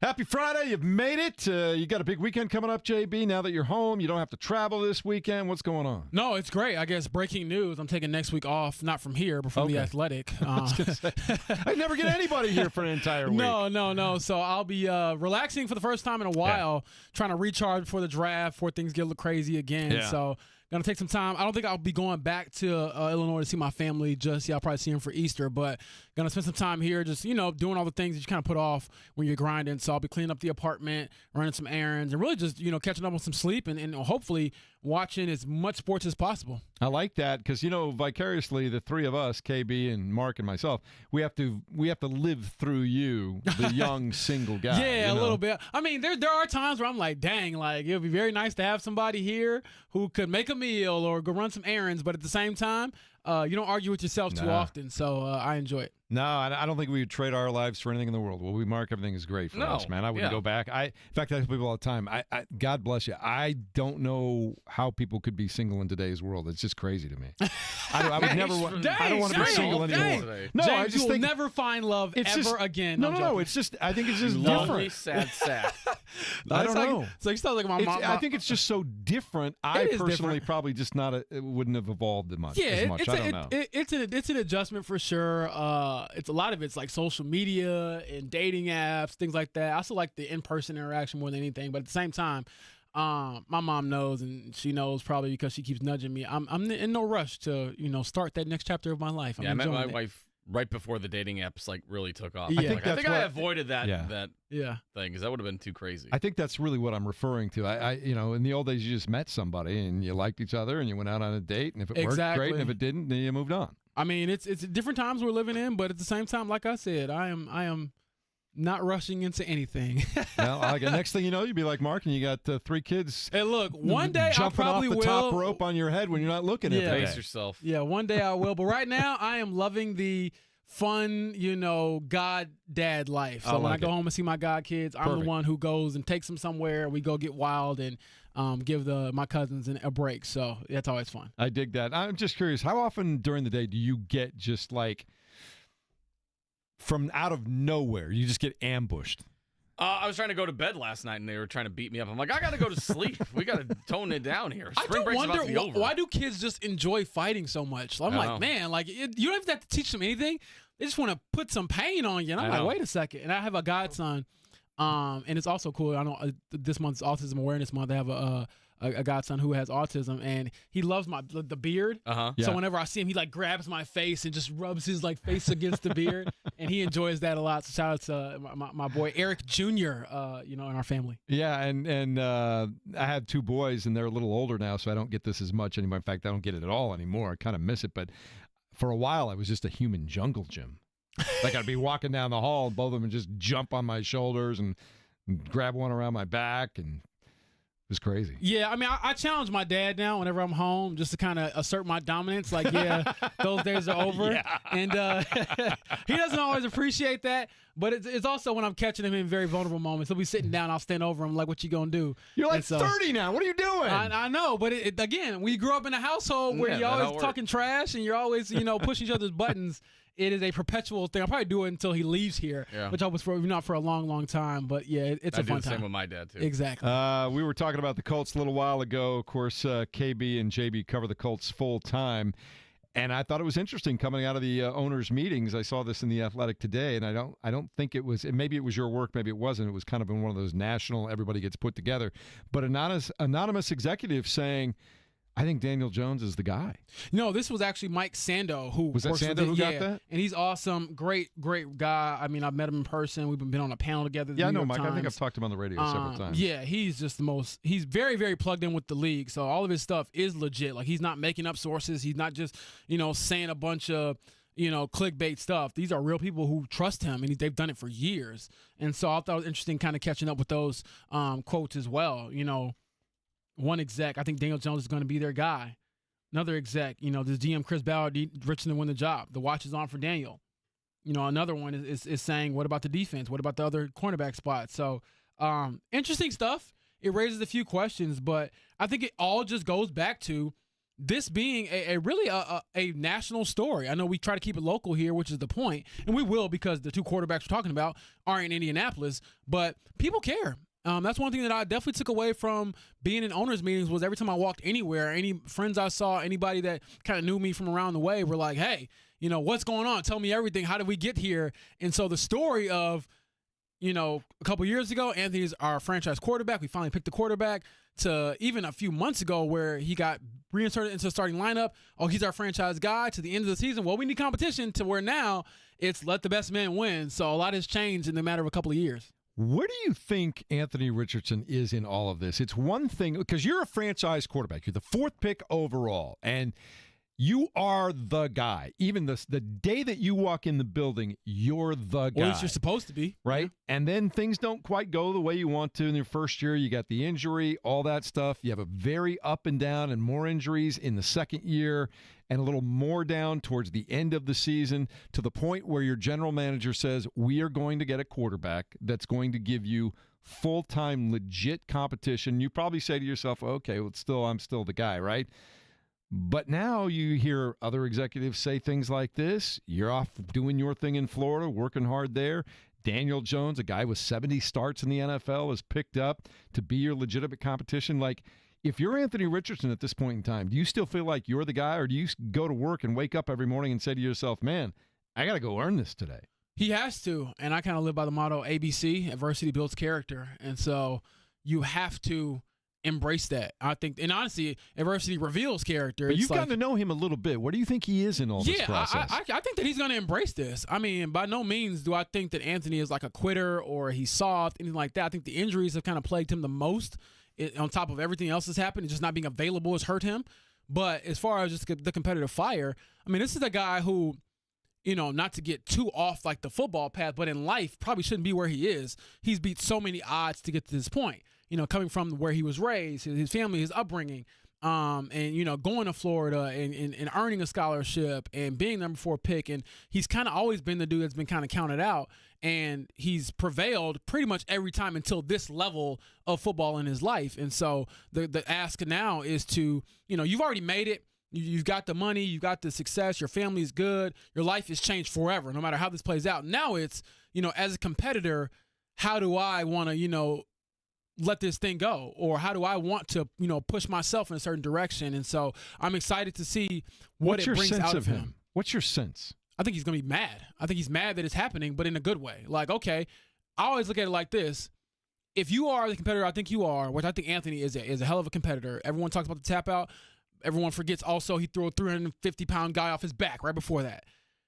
I think this will, give him a healthy level of like, F you. Okay, you guys think that I'm not ready. I'm going to come in and crush this camp. I'm going to come in and do all the things. I'm going to come in and make sure that if you think Daniel Jones is going to take my job, I'm going to show you that was the worst $14 million you ever spent. Mm-hmm. That's how you have to go into it. Not in a disrespectful way, but in a defiant way to sort of reestablish yourself. And so, again, I do believe he's behind the 8 ball because they didn't bring Daniel Jones in for nothing. But at the same time, I do think that he's going to be respectfully mad and angry about this, and he should be if you are a competitor. Because if you aren't, I mean, then so what? You weren't the guy to begin with. But if you really care, which I think he does, this should push him like no other. It's Fan Morning Show. That's James Boyd, Mark Dykton on the ones and twos today. I'm Jeff Rickard. KB is off. More Colts talk coming up in a few minutes. But I have a general NFL question for you in a moment, James Boyd. Something that was said in our region by an executive of an NFL team that seems to have just completely gone under the radar. And I was like, wait, what? I'll tell you about it next as we continue. 93.5 and 107.5 The Fan.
You're listening to the Fan Morning Show on 93.5 and 107.5 The Fan.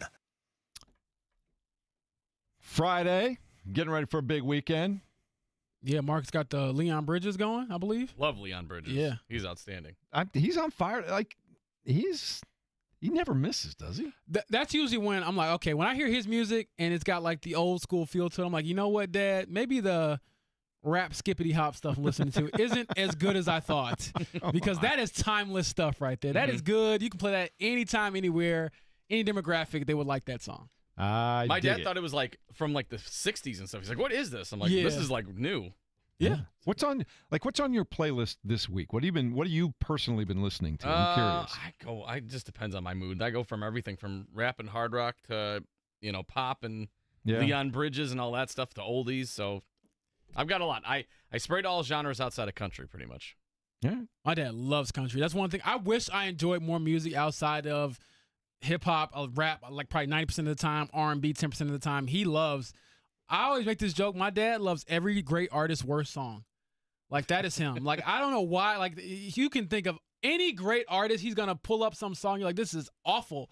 He's like, that's my jam. And so that's how he is. I was in all day yesterday. It was kind of Tom Petty day. Tom Petty and the Heartbreakers, Tom Petty in general. Even I don't know why. Just kind of went down that rabbit hole. That's timeless. That's also timeless. Like this is good music. I could listen to "Running Down a Dream." That picks me up every time it comes on. Like driving to Florida, it was like 90s and 2000s, like alternative music. Then I'm like, okay, I need something else. So I go to rap, and then I go to hard rock and everything. So just does Ashley get to choose?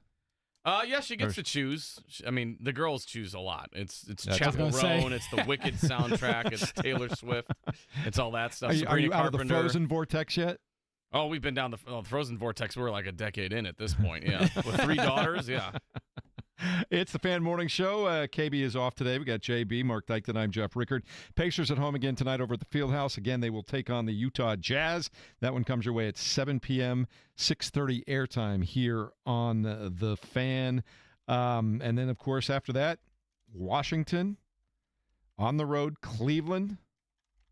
I'm sorry, at home. They'll play at Denver this weekend. I'm sorry. Yeah. Yep. Then they come home for Washington, Cleveland, Orlando, and then they finish at Cleveland. I'm hoping that last game, Cleveland just rests everybody, right? I do want to mention real quick, though, ESPN's Shams Charania reported yesterday on the Pat McAfee show that there is a possibility Damian Lillard could return sooner rather than later, and that the blood clot is getting better in his leg, and he's hoping to return within the next week, which would be quick or two. Or they're saying like he's doing some light workouts right now, according to Shams, and also that he's progressing in a very good manner. So again, it sounds like he will not be ruled out for the rest of the season. There's a chance he could come back for the playoffs, which obviously would be an interesting dynamic if the Pacers end up matching up with the Bucks. I would much rather see the Pistons in the first round than the Bucks. I told you I would much rather see the Bucks without Dame. Yeah, but I'm But if guessing, Dame is available, that's what I'm saying. If Dame's available, yeah. I mean, they have 2 top 75 guys of all time. I don't want to see those guys in a series. And Dame is, he's in that weird category where he might be by himself. He's had 2 playoff buzzer beaters that have also ended series. Mm-hmm. Like, that's pretty incredible. It's one thing to have a walk-off in the playoffs. Another thing to, like, walk off and send everyone to Cancun. Like, that's pretty impressive. That was just a couple of years ago. Wasn't that long ago? Yeah, he had one, in Portland. Actually, 2 years ago. Yeah. He had one against Houston and then one against OKC. So he's a nightmare and a handful to keep track of. But at the same time, the Pacers can't get too far ahead because they got to handle their business against a lowly Jazz team that, Rick Carlisle will tell me in, a number of hours from now it will be feisty and fierce. So don't play with the food. I like that. All right, a moment ago I was talking about a team in our region, the Cincinnati Bengals, to be specific. One of their executives, Katie Blackburn, was talking about the team and their situation economically and all that stuff, and was pointing out that they got a lease coming up with some options down at Paycor.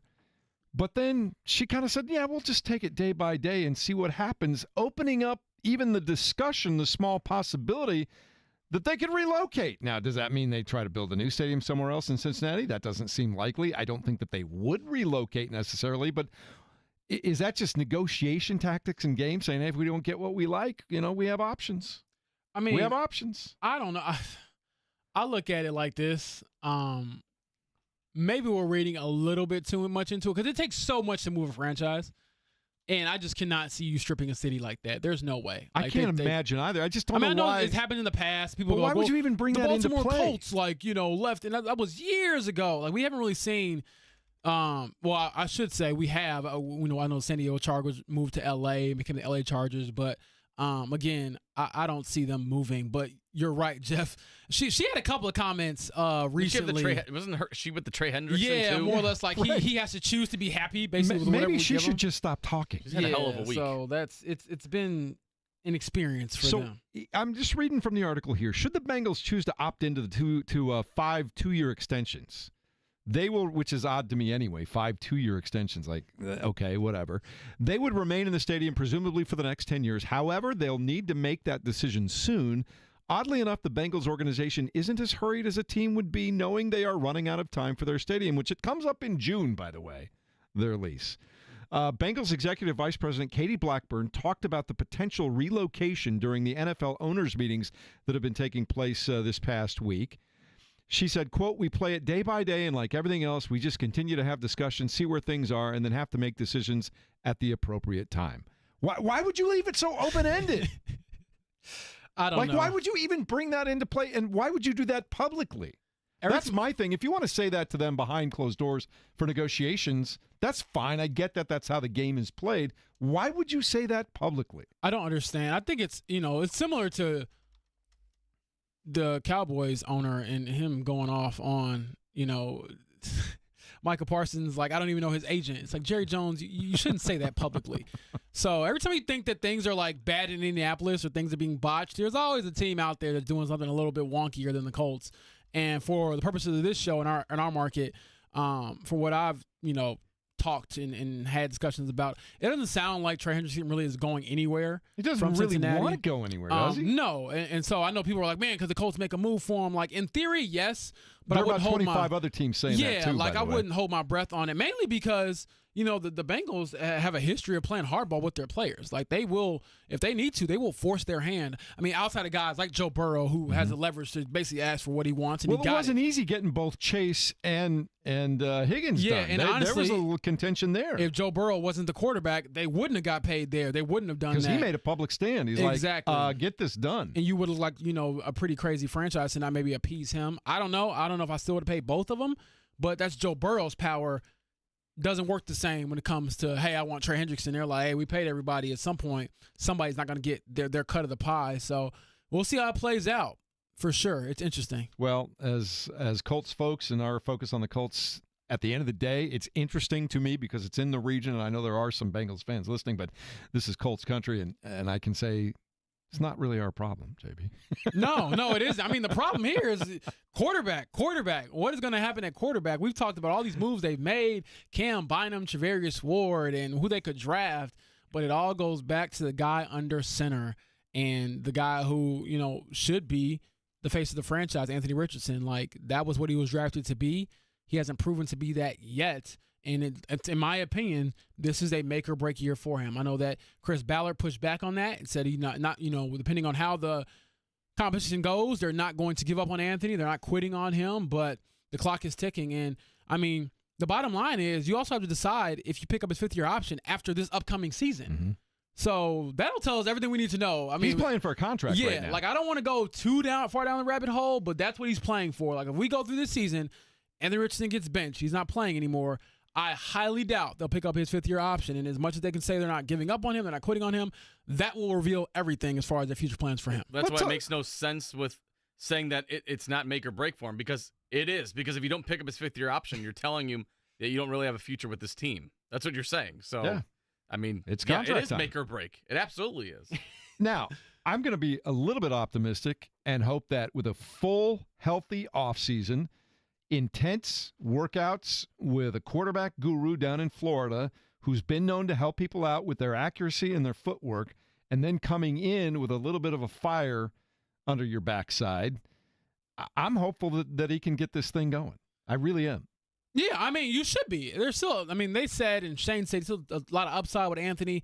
We've seen him do some amazing things in the NFL, but it's the consistency. Can you do it consistently enough to win the job, keep the job, and not only do that, but to prove that you are a franchise quarterback on top of that? Because just winning it and being, mildly better than last year probably isn't going to cut it either. So we'll see. Like I keep saying that, but I don't know what else to say at this point besides, buckle up. I would love to get answers for you right now and tap into the future, but we just don't know. It's been such a unique experience because of Anthony, the lack of reps in college, the injury coming out, the benching because of the, lack of attention to details, bringing in Daniel Jones. We haven't really seen a career arc like this and sort of a potential redemption story for him in this manner. I know that Ballard had brought up, Sam Darnold, and he brought up, Baker Mayfield and their journeys and their resurgence with other franchises. But again, that was with other franchises. It wasn't with the same one. So they're asking Anthony to kind of do something that hasn't really been done here in a long time, as far as at least in recent history. And so we'll see how he responds to it. All right, he's James Boyd. I'm Jeff Rickard. KB is off today. Mark Dykman on the ones and twos. It is April. And in Indianapolis these days, while we talk about football and the Colts are always front and center, there is another football team in our area that we are going to address momentarily. We'll tell you all about that and how much fun you might be able to have this weekend if you are a true football person or just somebody who likes to go have a good time. We'll tell you all about that next here on 93.5 and 107.5 The Fan.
You're listening to the Fan Morning Show on Sports Radio 93.5 and 107.5 The Fan. There's some great walk-up music for you right there, JB. What would your walk-up song be if you were playing Major League Baseball? I'm curious. Probably Drake Trophies. I like the trumpets coming in.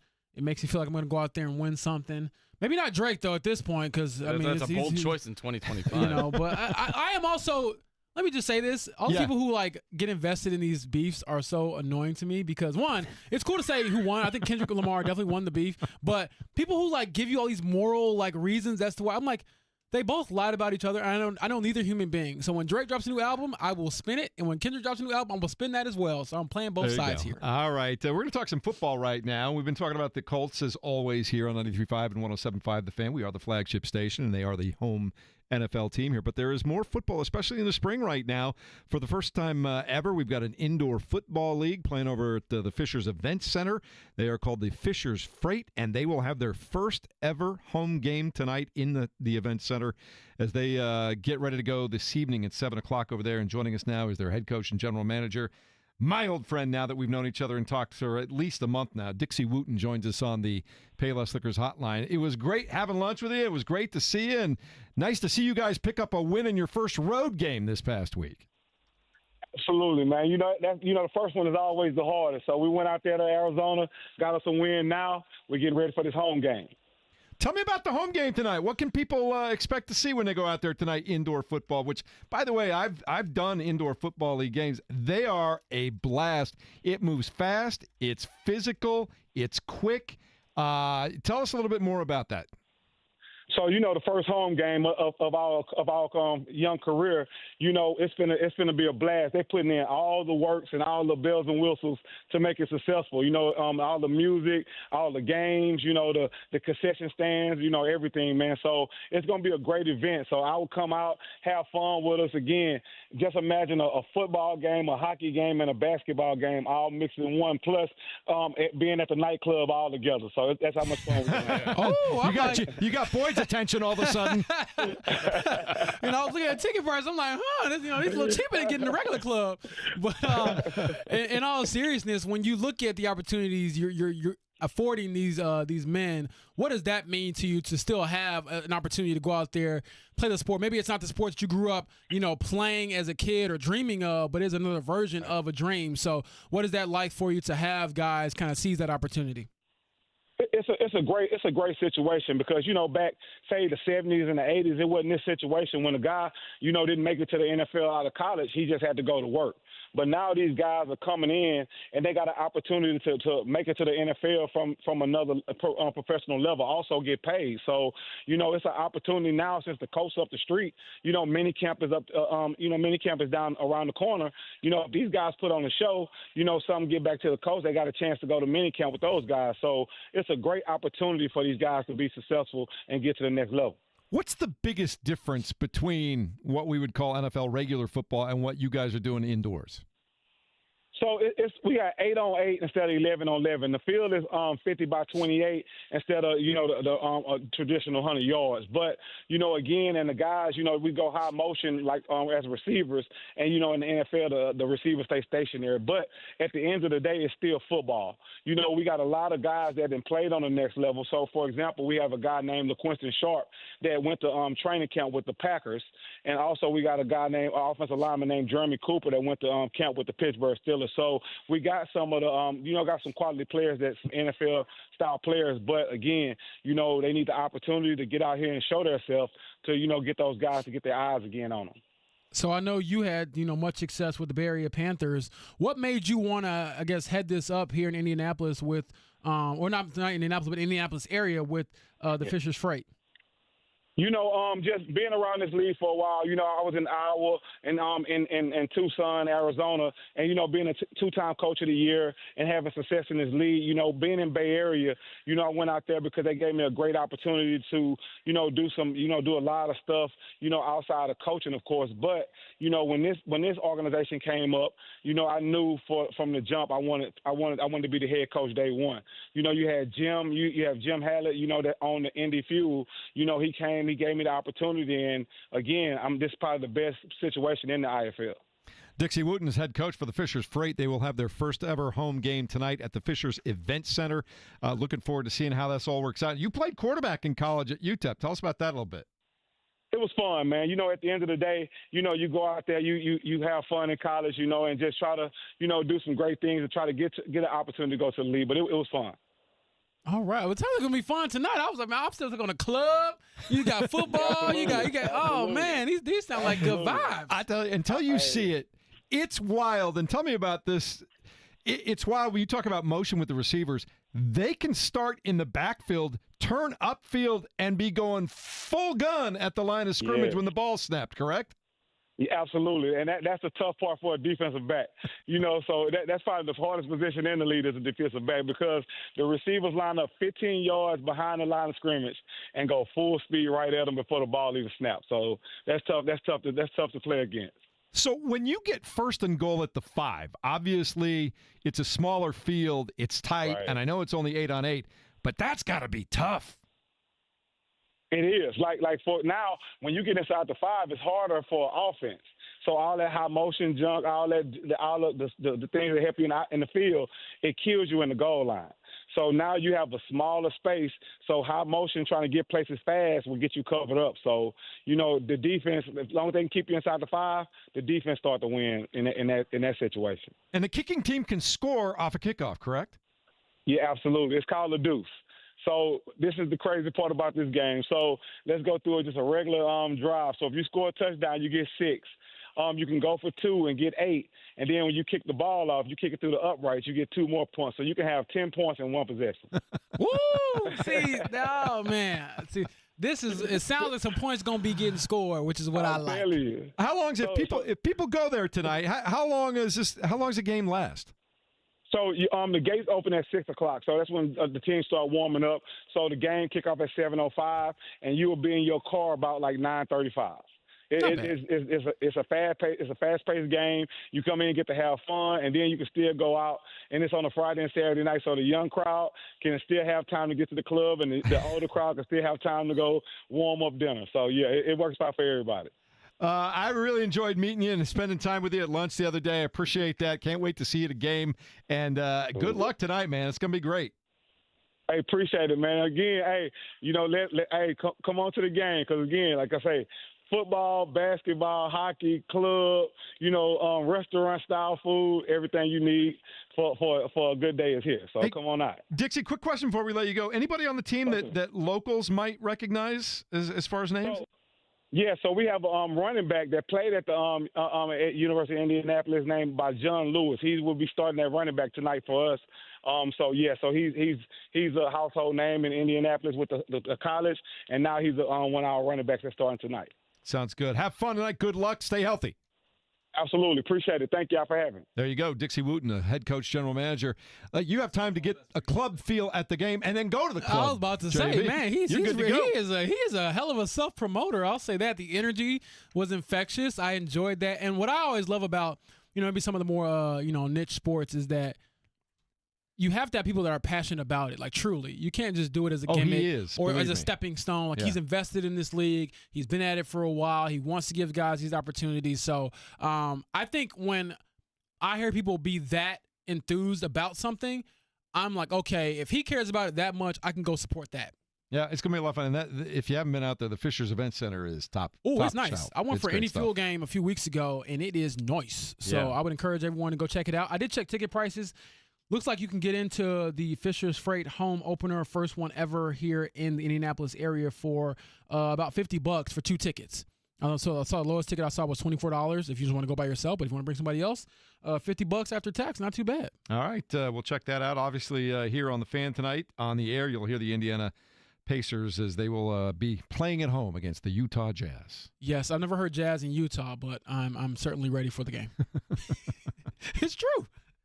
All right. Meanwhile, Mark Dykton, since he is all in a football mood today, has spent much of his time on the ones and twos when he's not spinning the great tunes or, making us look ridiculous, usually of our own volition. That's a full-time job in itself.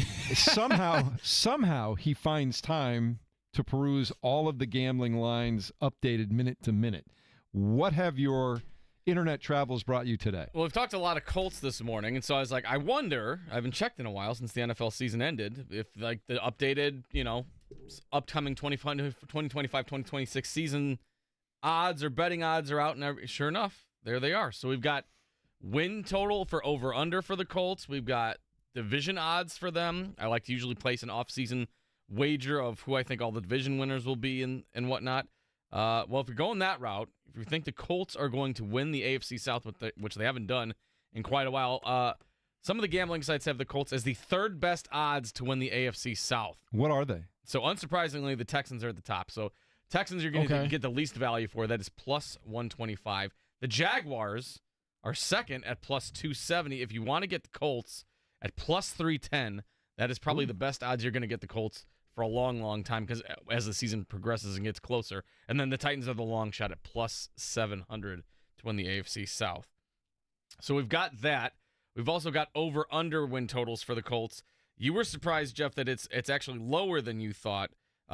Over-under for the Colts is at 7.5 wins this season.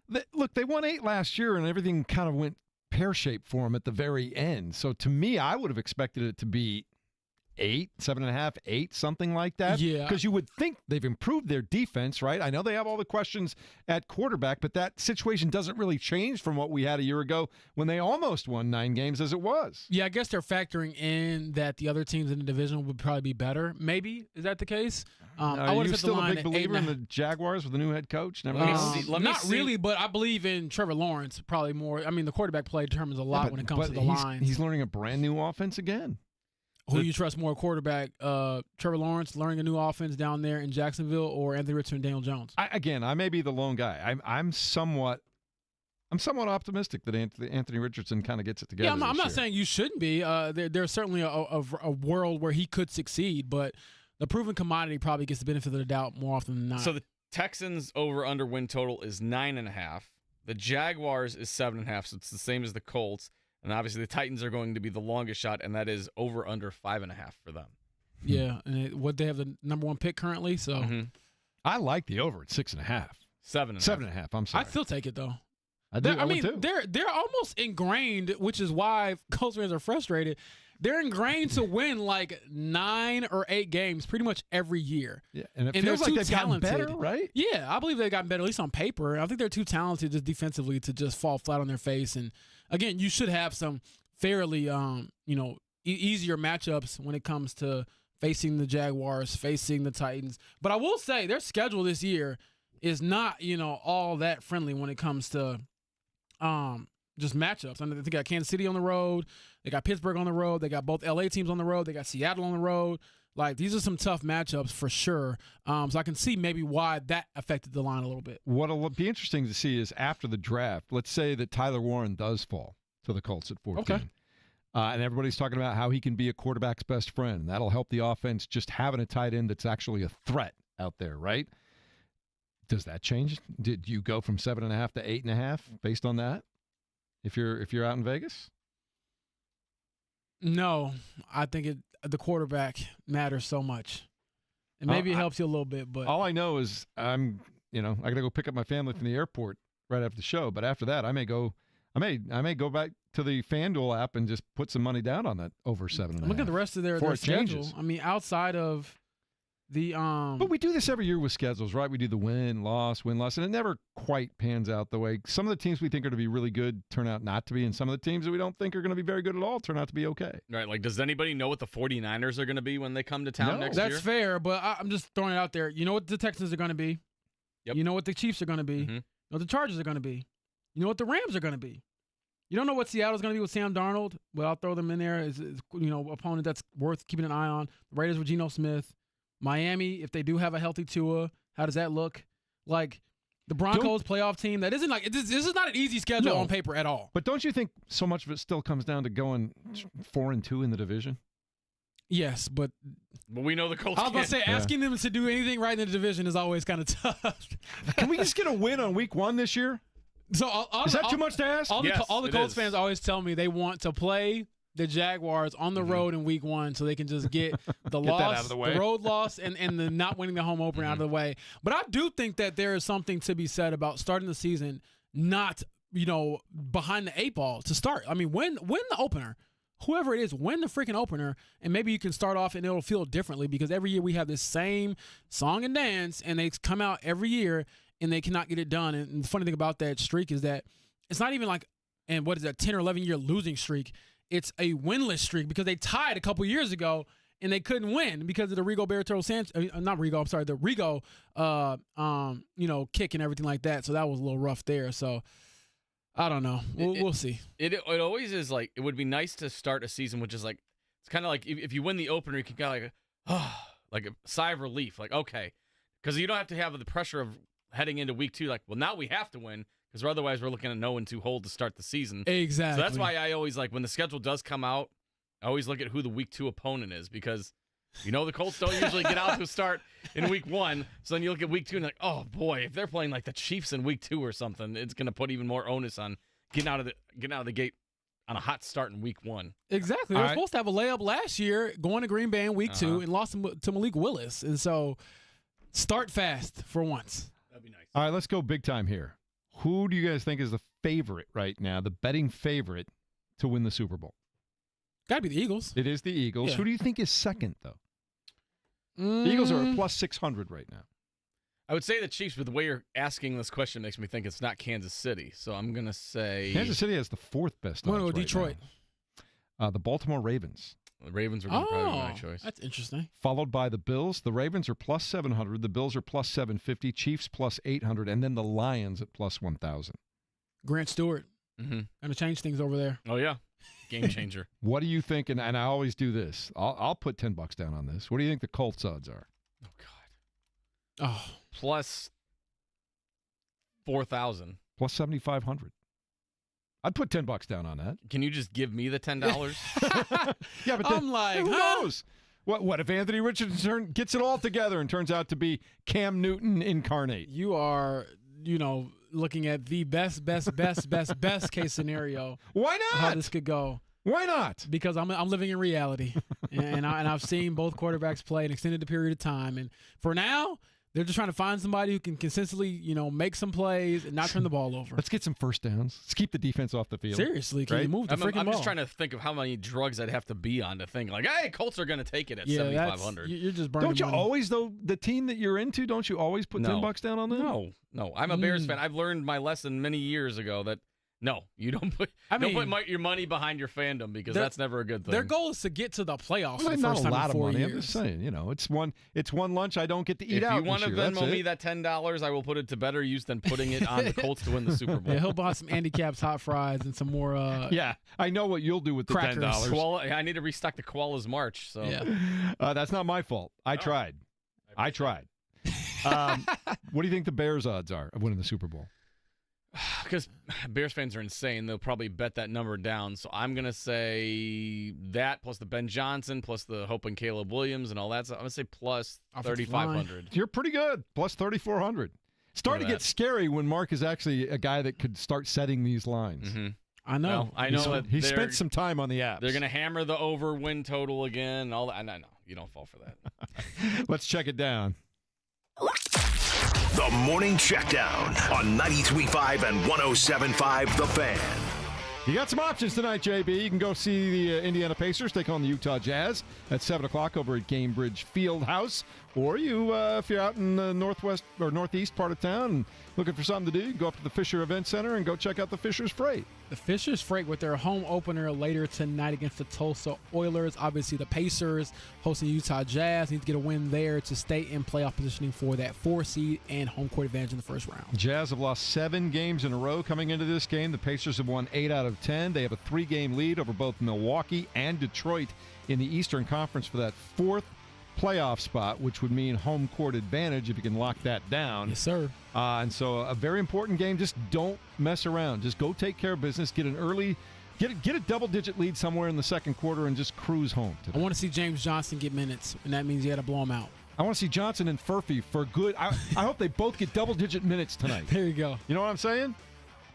And you were saying, too, Mark, that Furphy just came back from a little stint with the Mad Ants. Yeah, the Pacers about a half hour ago tweeted out that they have recalled Johnny Furphy from the Indiana Mad Ants, so he will be rejoining the main roster tonight. All right, Detroit Pistons will play on the road against Toronto tonight if you're keeping an eye on them. Last night, Milwaukee, a winner over the Philadelphia 76ers, 126-113. Giannis Antetokounmpo, 35 points, 17 boards, and 20 assists. Huge night. Huge night, and as I said earlier, sounds like Damian Lillard could be on the mend here. What does that mean for the playoffs, the Pacers, matching up with the Bucks potentially, all those things. So something to keep an eye on for sure. All right, Golden State Warriors in another game of note beat the Lakers head up in Los Angeles, 123-116. Steph doing it again. 37 points. Battle of the old guys he got over on LeBron. Yeah, LeBron had 33. I'm never going to not watch them when they're matching up against each other. It was great to see them team up in the Olympics this past summer. But as the playoffs get closer, I'm just going to cherish these moments watching these guys, as well as, enjoying the new guys as well with Tyrese Halliburton and crew trying to put their stamp on this new era of basketball. All right, Milwaukee Brewers shut out the Cincinnati Reds 1-0 last night. Why is that? Don't look now, but here come the Red Legs. I knew that was going to happen. Why is that important, that 1-0 game?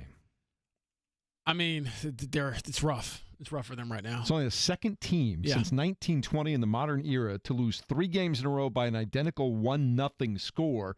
Last team to have had that ignominious distinction would have been the Philadelphia Phillies in 1960. Yeah, I feel like this is one of those things where it's like, well, the first time since, Joey Airplane Willie, was throwing the ball with the old, bendable arm, like some crazy, saying like that. 1960 wasn't that. They weren't doing that then in 1960. Man, look. Willis Two Toes McGee was quite the ball player. Mark's got his World War II exactly little movie preview voice on there. Mm-hmm. Yeah, you got to be real. Remember, I wasn't around for 1960, so I don't know what they were doing.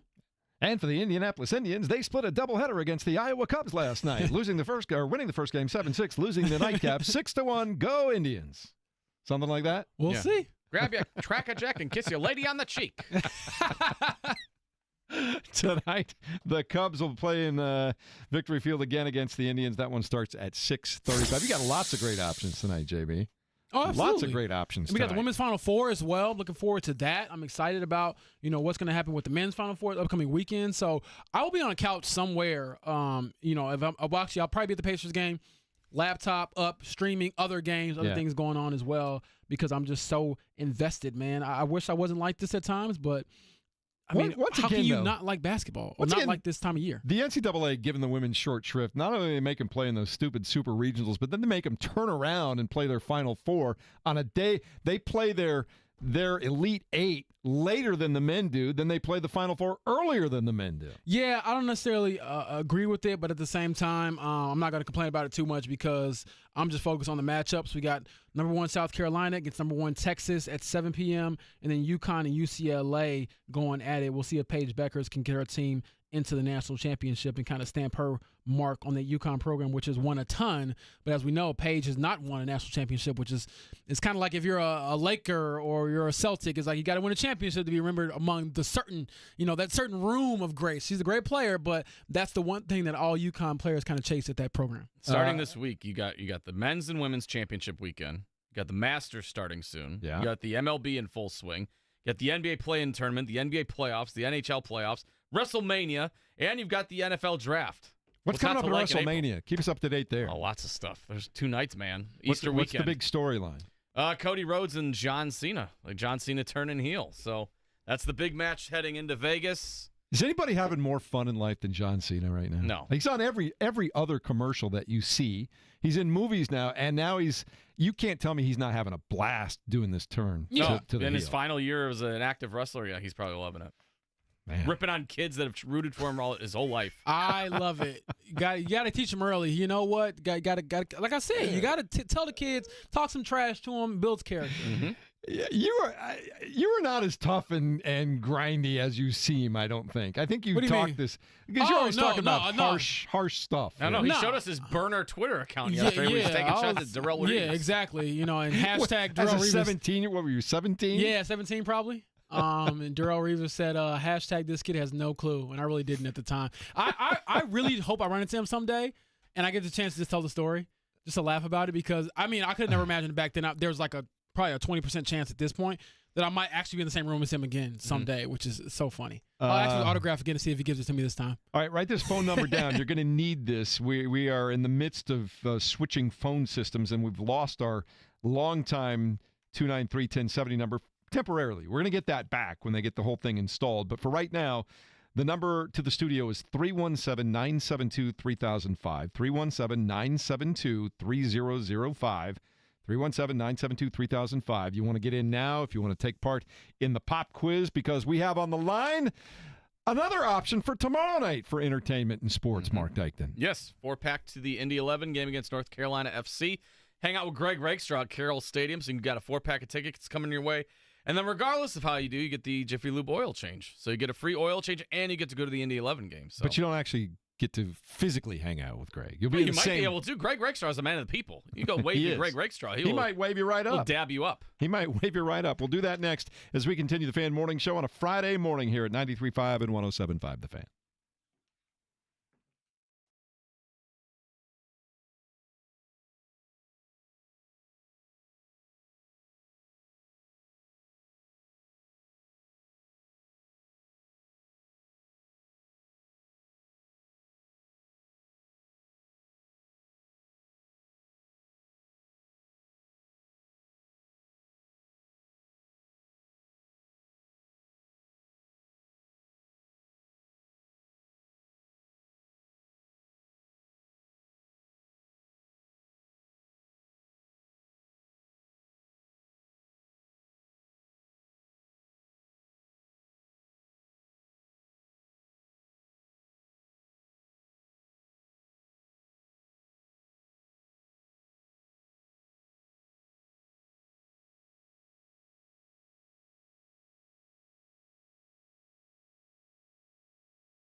You're listening to the Fan Morning Show on Sports Radio 93.5 and 107.5 The Fan. There you go, JB. Oh, baby, you got what I need. Classic song there. So remember a little while ago we were saying anything you say or do will be taken out of context and used against you later on? Oh, we can use that. I got to play that for the ladies one day. As you were singing that, I looked across the console, and Mark Dykton had the whitest grin on his face. Mm-hmm. Yeah, he's dreaming up how to use that against me, but it's fine. He's marking it down over there. I'm helping him out. Put that on his Tinder profile. Yeah, there you go. Happy Friday. Pacers at home tonight. They'll be at the Fieldhouse taking on the Utah Jazz. 7 o'clock, 6:30 airtime here on The Fan. As we've talked about, great options this weekend. You've got the Jazz in town tonight for the Pacers. You've got if you want to go sit outside, maybe brave. I don't know if they're going to be rained on or not over there for the Indians, but you've got that going on. It's always a great time at Victory Field. Grab a poncho and a shower, bat beer. As long as it's not too cold, it's not that bad. Beer can be cold or warm. I'll still drink it. I'm picking up a theme for Mark this morning and this weekend. There's going to be a lot of beer consumed. Check his cup. I've been driving the last 2 weekends. I need to sit back and relax. There you go. I like that. All right, we want to give something away. Mark, what do we have to give away for the pop quiz this week? We got a 4-pack of tickets to tomorrow night's game at Carroll Stadium, Indy 11 and North Carolina FC. It's for the Kick for a Cause game. It's at Carroll Stadium, like I said, once again. So 4-pack of tickets for that. And it's Freebie Friday, which means you get a Jiffy Lube oil change as well. So we've got the new phone number going. We've got phone lines full. If you want to make it official, we can do that. All right. Have you studied? Can you handle the pressure? Sharpen your pencils. It's time for the Pop Quiz. Brought to you by Jiffy Lube, Indiana's favorite oil change since 1985. All right, I need a number from you between 1 and 8, James Boyd. We're going to go 4 because what the Pacers need to secure in the Eastern Conference standings. Caller number 4. Who is that, Mark? Scott. What's up, man? Good morning, Scott. Hey, how's it going? How's it going? You feel confident that you can solve Scotty's pop quiz today? I sure think so. All right, we'll give you 5 questions. Either way, though, it's Freebie Friday. We are going to send you with a 4-pack over to the soccer game tomorrow night, so we're looking forward to that. And you get the free oil change, too, which is just as cool from Jiffy Lube. All right, here we go. You ready? Sure am. The Pacers and the Utah Jazz square off at the Fieldhouse tonight. Tonight's game will be the 100th meeting between those two teams in their all-time series. Who has the best record between the two head-to-head? I'm going to go Pacers. All right, write him down for Pacers. JB? All right, number 2, the Warriors beat the Lakers in L.A. last night. Steph Curry led the Warriors with 37 points. LeBron had 33. It is just the third time in NBA history that opposing players aged 37 or older both scored 30 or more points in the same game. Name the first pair of 37-year-old or older players to score 30 points against each other.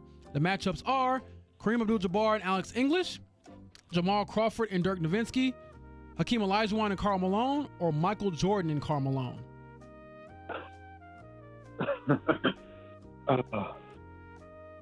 Let's go Michael Jordan and Karl Malone. All right. All right. Dig that. All right, number 3, Luka Doncic scored 19 points but was 0 for 6 in last night's Lakers loss from three-point range, or just 0 for 6 in general. That snapped Doncic's streak of 115 straight games hitting a three-pointer, the 5th longest three-point streak in NBA history.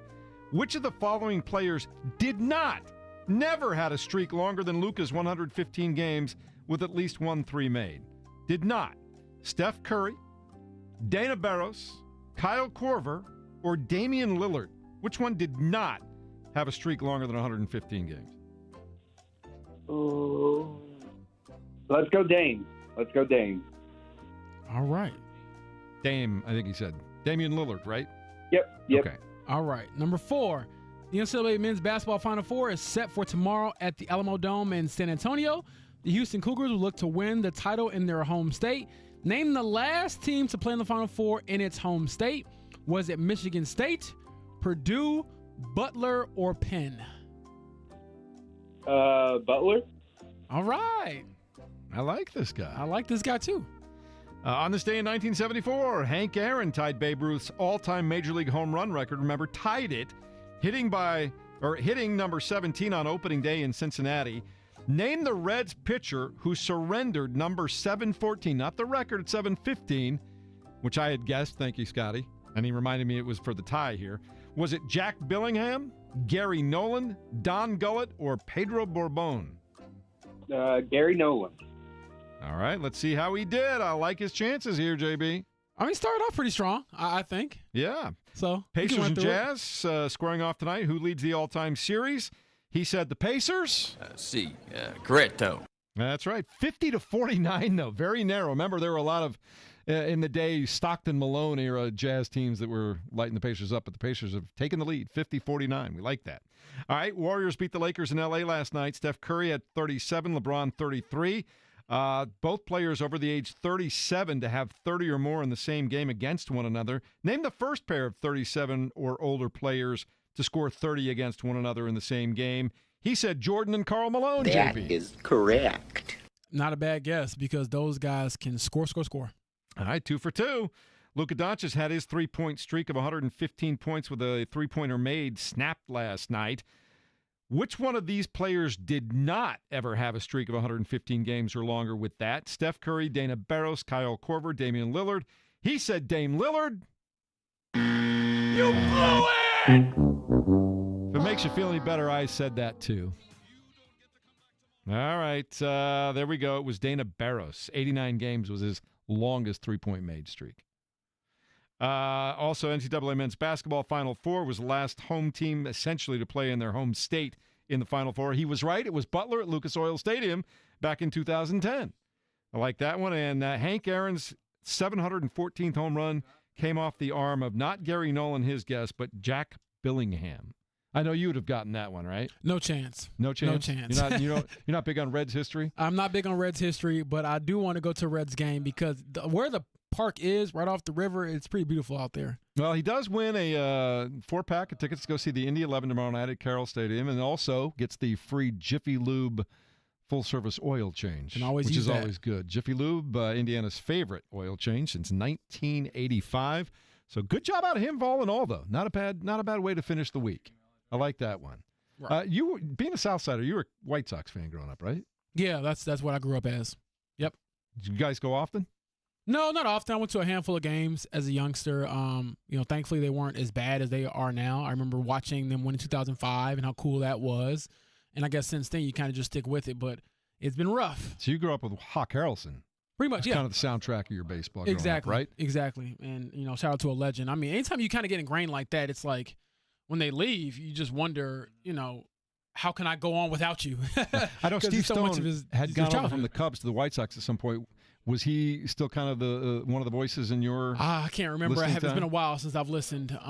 But, I mean, again, those are your childhood moments and memories. You kind of latch on to it. So my dad would actually take us on the expressway, and we couldn't afford, tickets and stuff, or on the way home from my grandma's house, he would pull over on the side of the expressway and let us watch the fireworks after they got a win. Ooh, that's always good. That was pretty fun. Over there at the cell, what do they call it these days? Now was it U.S. Cellular?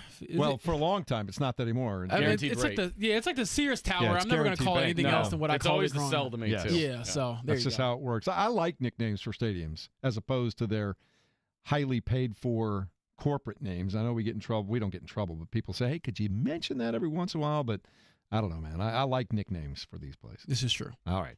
Coming up in a minute, we will finish up the week strong. One more look at the Colts and Pacers, the weekend ahead, as we continue to roll here on a Friday on 93.5 and 107.5 The Fan.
Well, you've been varied today. Taking us out with a You're headbang. listening to the Fan Morning Show on Sports Radio 93.5 and 107.5 The Fan. Back at 1st and 15 again. Wow.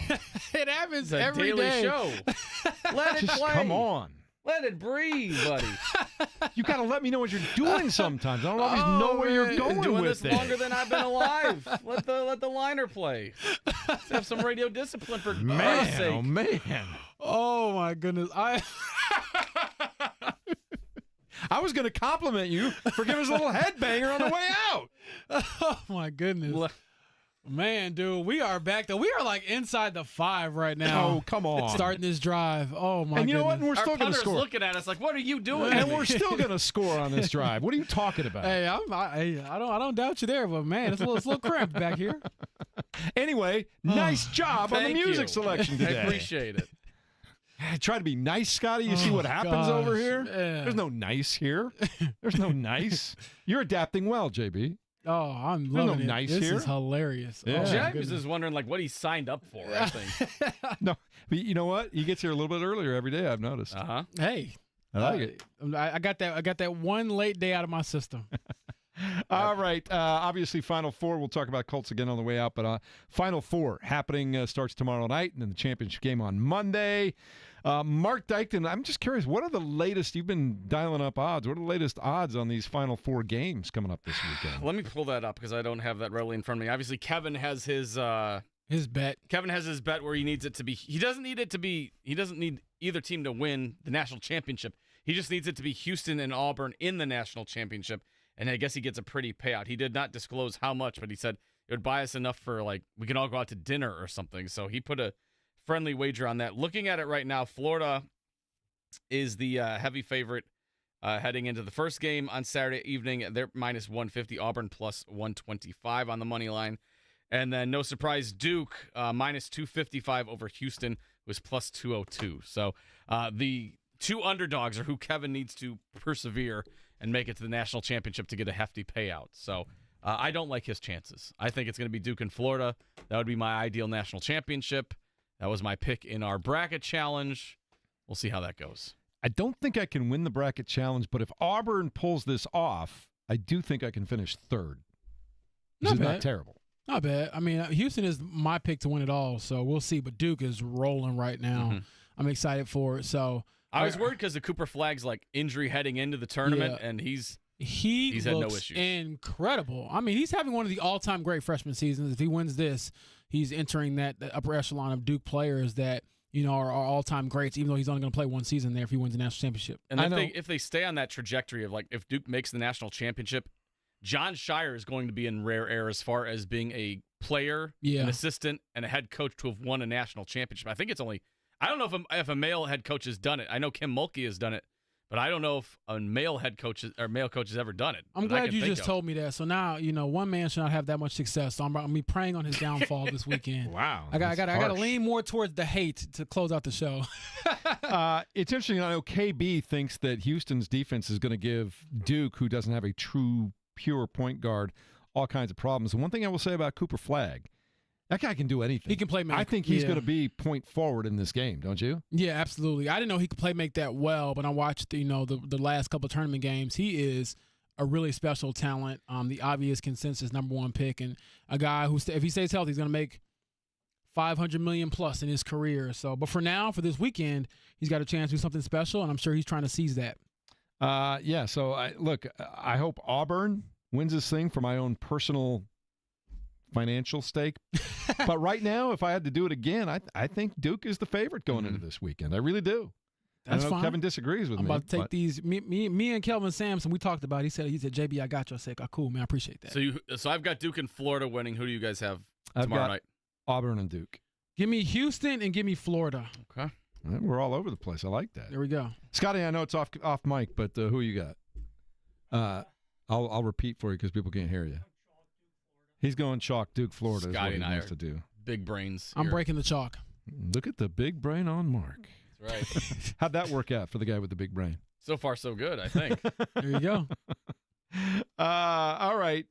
Any final Colts NFL thoughts after wrapping up the week of NFL owners this week that you were at in West Palm Beach? Not really. I mean, obviously the big talk is definitely the quarterback competition. We'll see what happens at right guard. Could they, draft an offensive lineman early in the draft? We'll see how that goes. But for now, things are going to be pretty quiet until we get back into, draft mode, offseason workouts, things like that to keep an eye on. And, of course, I'll have it all for you at The Athletic. Just not next week because, as a reminder, I will be not writing next week. I will be watching and being a couch potato and probably, cooking or something like that. My mom will send me a TikTok recipe to make, and I'll show her. Dino Nuggets? What are you going to be doing? No Dino Nuggets next week. I'll have some time to bring out, my good cookware and show you what I can do. I can cook. I really can. I can throw down, man. I don't doubt you. Dino Nuggets, which I had last night, are always, a safe, valued, member of my household. You guys will laugh at me. I've been batching it all week long because my family has been out doing college visits and stuff this week. And you know what I had for dinner last night? Dino Nuggets. Oatmeal. Oh, that's amazing. Oatmeal. Right, well, put some blueberries in there, some strawberries, called it good. I was tired. I didn't want to go to a great expense. Just got it done. Just got it done. That's all I did. So that's what's going on. Okay, a reminder programming-wise, we got the Pacers playing the Utah Jazz tonight, 6:30 airtime with Pat Boylan, and then the game with Mark Boyle comes your way at 7 o'clock. That's over at the Fieldhouse against the Utah Jazz. If you are so inclined, you can go out to Fisher's Event Center and check out the Fisher's Freight as well. Either way, have a great weekend. Thanks for spending your Friday morning with us. For Mark Dykton, James Boyd, Jeff Rickard, and Scotty Johnston. Have a great weekend.